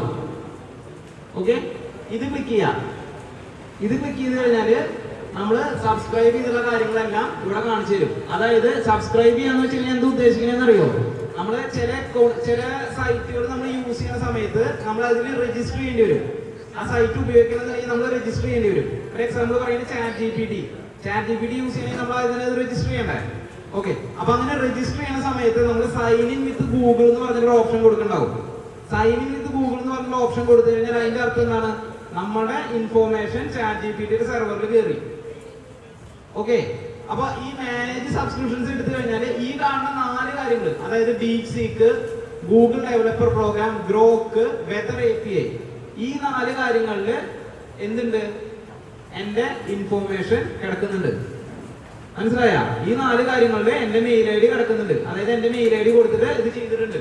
അപ്പൊ നമുക്ക് ആവശ്യമില്ലാത്ത കാര്യങ്ങൾ, അതായത് ഇപ്പൊ ചില സൈറ്റുകളിൽ ഇപ്പൊ നിങ്ങൾ നോക്കുന്ന സമയത്ത് നിങ്ങൾ പേപ്പറിൽ വായിക്കാണ് പേടിഎമ്മിൽ വലിയൊരു സെക്യൂരിറ്റി അറ്റാക്ക് ഉണ്ടായി, പേടിഎമ്മിൽ സെക്യൂരിറ്റി അറ്റാക്ക് ഉണ്ടായി, അങ്ങനത്തെ എന്തെങ്കിലും ഇൻഫോർമേഷൻ ഒക്കെ കാണുന്ന സമയത്ത് നിങ്ങൾ ഈ സബ്സ്ക്രിപ്ഷൻസ് എടുത്ത് നോക്കുക. എന്നിട്ട് അവിടെ അൺസബ്സ്ക്രൈബ് എന്ന് പറഞ്ഞ ബട്ടണില്ലേ, അത് ക്ലിക്ക് ചെയ്ത് കഴിഞ്ഞാൽ നമുക്ക് എന്തിനാവും? ഓട്ടോമാറ്റിക്കായിട്ട് നമ്മുടെ സബ്സ്ക്രിപ്ഷൻ ഡിലീറ്റ് ആയി പോകും. ഓക്കെ, അപ്പൊ ഈ നമ്മൾ ഈ ഡാറ്റ ബ്രീച്ച് അങ്ങനത്തെ കാര്യങ്ങളെല്ലാം ഒഴിവാക്കാൻ വേണ്ടിയിട്ട്, ഇമെയിലിന്റെ കേസിൽ ഡാറ്റ ബ്രീച്ച് കാര്യങ്ങളെല്ലാം ഒഴിവാക്കാൻ വേണ്ടിയിട്ട് നമ്മള് ജിമെയിലാണെങ്കിലും യാഹൂലാണെങ്കിലും ഈ സബ്സ്ക്രിപ്ഷൻസ് എടുത്ത് കളയാണ് ചെയ്യാറുള്ളത്. അപ്പൊ ഒരു 10 എബോ ഒക്കെ വന്നുള്ള ആൾക്കാരുണ്ടെന്നുണ്ടെങ്കിൽ എടുത്ത് നോക്കുക, സബ്സ്ക്രിപ്ഷൻസ് എടുത്ത് നോക്കുക. എന്നിട്ട് ഞാൻ നേരത്തെ കാണിച്ച സൈറ്റില്ലേ അത് എടുത്ത് നോക്കുക. അപ്പൊ അതിൽ കാണിക്കുന്നുണ്ടാവും നിട്രോ PDF എന്ന് പറയുന്നത് യൂസ് ചെയ്യുന്നുണ്ട്, അല്ലെങ്കിൽ വെതർ API എന്ന് പറയുന്നത് നമ്മുടെ മെയിൽ ID യൂസ് ചെയ്യുന്നുണ്ട് എന്നുള്ള കാര്യങ്ങളെല്ലാം കാണിച്ചു തരും. അതായത് നമ്മുടെ മെയിൽ ഇൻഫോർമേഷൻ അവരിൽ ഉണ്ട് എന്നുള്ളതെല്ലാം കാണിച്ചു തരും. അങ്ങനെ ഏതാണ് അവിടെ സെക്യൂരിറ്റി ബ്രീച്ച് ചെയ്തതായിട്ട് കാണിക്കുന്നത് അതിനെ നമ്മൾ ഇവിടുന്ന് എന്ത് ചെയ്ത് കളയാം? അൺസബ്സ്ക്രൈബ് ചെയ്ത് കളയാം. റൈറ്റ് സൈഡിൽ ബട്ടൺ കണ്ടാ അൺസബ്സ്ക്രൈബ് എന്ന് പറഞ്ഞുള്ള ബട്ടൺ കണ്ടാ അത് ചെയ്ത് കളയാം. നിങ്ങളൊന്ന് എടുത്തു നോക്കിയേ, മാനേജ് സബ്സ്ക്രിപ്ഷൻസ് പറയുന്നത് എടുത്തു നോക്കിയാൽ അങ്ങനെ എത്ര എണ്ണം വന്നിട്ടുണ്ടെന്ന് നോക്കിയേ. ചിലപ്പോൾ ഇവിടെ ഒരു 20 ഉണ്ടാവും, പക്ഷെ ആ സൈറ്റിൽ നോക്കുന്ന സമയത്ത് നിങ്ങൾക്ക് ഒന്നും കിട്ടിയിട്ടുണ്ടാവില്ല. അതിന്റെ മീനിങ് എന്താണെന്ന് വെച്ച് കഴിഞ്ഞാൽ അത് സേഫ് ആണ്, വേറെ സെക്യൂരിറ്റി ഇഷ്യൂസ് ഒന്നും അതിലില്ല. ഓക്കെ, ഈ പറഞ്ഞ പോലെ ഡാറ്റ ബ്രീച്ചിന്റെ കൗണ്ട് ഒരു 10-15 ഒക്കെ വരുന്ന ആൾക്കാര് അത് ഏതൊക്കെയാന്ന് വെച്ച് കഴിഞ്ഞാല് ഈ സബ്സ്ക്രിപ്ഷൻസിൽ പോയിട്ട് ഇത് റിമൂവ് ചെയ്ത് കളയാം. ഓക്കെ, ഇതൊക്കെ എന്ന് പറഞ്ഞാൽ ഏറ്റവും ബേസിക് ലെവലിൽ സൈബർ സെക്യൂരിറ്റി ആയിട്ട് ബന്ധപ്പെട്ട് ഏറ്റവും ബേസിക് ലെവലിൽ ചെയ്യേണ്ട കാര്യങ്ങളാണ്. ഓക്കെ, സബ്സ്ക്രിപ്ഷൻസിൽ പോയി കഴിഞ്ഞാൽ നിങ്ങൾക്ക് ആവശ്യമില്ലാത്ത കാര്യങ്ങൾ ചിലപ്പോൾ നിങ്ങൾ പഠിച്ചുകൊണ്ടിരിക്കുന്നതിന്റെ ഭാഗമായിട്ട് ഇപ്പൊ ഞാനൊക്കെ എന്ന് പറഞ്ഞാൽ ഈ വെതർ API എന്ന് പറയുന്നില്ലേ, അത് നമ്മൾ നിൽക്കുന്ന ലൊക്കേഷന്റെ കറണ്ട് വെതർ എന്താണെന്നുള്ളത്, അതായത് നമ്മൾ നിൽക്കുന്ന സ്ഥലത്തെ ഇപ്പോഴത്തെ കാലാവസ്ഥ എന്താണെന്നുള്ള ഐഡന്റിഫൈ ചെയ്യാൻ വേണ്ടിയിട്ട് യൂസ് ചെയ്യുന്ന ഒരു API ആണ്. ഇപ്പൊ ഞാനിപ്പോ ഡോൺ ബോസ്കോ കോളേജിൽ നിൽക്കുന്നതെങ്കിൽ നമുക്കിവിടെ ഒല്ലൂക്കരയിലെ കറണ്ട് ക്ലൈമറ്റ് എന്താണെന്നുള്ളത് അറിയണം. അത് ഇപ്പൊ റെയിനിങ് ആണോ, മഴ പെയ്യുന്നുണ്ടോ, അല്ലെങ്കിൽ ചൂട് എത്രയുണ്ട്, എത്ര ഡിഗ്രിയാണ്, എത്ര ഡിഗ്രി സെൽഷ്യസ് ആണ്, അങ്ങനത്തെ ഇൻഫോർമേഷൻ ഒക്കെ അറിയാൻ വേണ്ടിയിട്ട് യൂസ് ചെയ്യുന്ന ഒരു API ആണ് ഈ വെതർ API എന്ന് പറയുന്നത്. അപ്പോൾ ഞാൻ ഒരു സൈറ്റ് ക്രിയേറ്റ് ചെയ്യാൻ വേണ്ടിയിട്ട് ഈ വെതർ APIയിൽ നമ്മുടെ മെയിൽ അക്കൗണ്ട് വഴി ഒരു അക്കൗണ്ട് എടുത്തു. ഓക്കെ, അപ്പൊ അങ്ങനെ വരുമ്പോഴാണ് നമ്മളതിലേക്ക് സബ്സ്ക്രൈബ് ആവുന്നത്. നിങ്ങളും ചിലപ്പോൾ അതുപോലത്തെ കാര്യങ്ങൾക്കൊക്കെ ആവും സബ്സ്ക്രൈബ് ചെയ്തിട്ടുണ്ടാവുക. നിങ്ങൾ ചിലപ്പോൾ എന്താ പറയാ, ഏതെങ്കിലും ചില ആപ്പുകൾ അല്ലെങ്കിൽ ചില സൈറ്റുകൾ നിങ്ങൾ വിസിറ്റ് ചെയ്യുന്ന സമയത്ത് അല്ലെങ്കിൽ ആപ്പുകൾ വിസിറ്റ് ചെയ്യുന്ന സമയത്തേക്ക് സൈൻ ഇൻ വിത്ത് ഗൂഗിൾ എന്ന് പറഞ്ഞൊരു ഓപ്ഷൻ ഉണ്ടാവും. ആ ഓപ്ഷൻ കൊടുത്തു കഴിഞ്ഞാൽ ഓട്ടോമാറ്റിക് ആയിട്ട് നിങ്ങൾ അതിലോട്ട് സബ്സ്ക്രൈബ് ആവും. ഓക്കെ, അങ്ങനെ എല്ലാ സബ്സ്ക്രിപ്ഷനും ഡേഞ്ചറസ് ആണെന്നൊന്നും ഞാൻ പറയില്ല. പക്ഷെ നിങ്ങൾക്ക് ഇതുപോലത്തെ സൈറ്റുകൾ റെഫർ ചെയ്ത് കഴിഞ്ഞാൽ അങ്ങനെ ഡേഞ്ചറസ് ആയിട്ടുള്ള സബ്സ്ക്രിപ്ഷൻസ് ഏതൊക്കെയാണെന്നുള്ളത് മനസ്സിലാക്കാനും അത് നോക്കി അതിനെ അൺസബ്സ്ക്രൈബ് ചെയ്യാനും പറ്റും. ഇതിനൊന്നും വേറൊരു സെപ്പറേറ്റ് ഒരു സൈബർ സെക്യൂരിറ്റി എക്സ്പെർട്ടിന്റെ ഒന്നും ആവശ്യമില്ല. ഓക്കെ, അതൊന്നും ഇല്ലാതെ തന്നെ നമ്മൾ ഇന്നത്തെ ഈ ഒരു സെമിനാറിന്റെ തന്നെ പർപ്പസ് പറയുന്നത് ഇതാ, മാക്സിമം നിങ്ങൾക്ക് തന്നെ സൈബർ സെക്യൂരിറ്റി സൈഡിൽ മാക്സിമം നിങ്ങൾക്ക് തന്നെ സെക്യൂർ ആയിട്ട് ഇരിക്കാൻ പറ്റുന്ന കാര്യങ്ങൾ എന്തൊക്കെയാണ് എന്നുള്ള എൻ്റെ ചെറിയൊരു ഇൻട്രൊഡക്ഷൻ തരാൻ വേണ്ടിയിട്ടാണ് നമ്മൾ ഇന്നത്തെ ഒരു ക്ലാസ് എന്ന് പറയുന്നത് തന്നെ. ഓക്കെ, അപ്പോൾ നമ്മുടെ ഇമെയിൽ സെക്യൂരിറ്റി പോലത്തെ കാര്യങ്ങളെല്ലാം നമുക്ക് എന്ത് ചെയ്യാൻ പറ്റും, ഇങ്ങനെ മോണിറ്റർ ചെയ്യാനായിട്ട് പറ്റും. ഓക്കെ.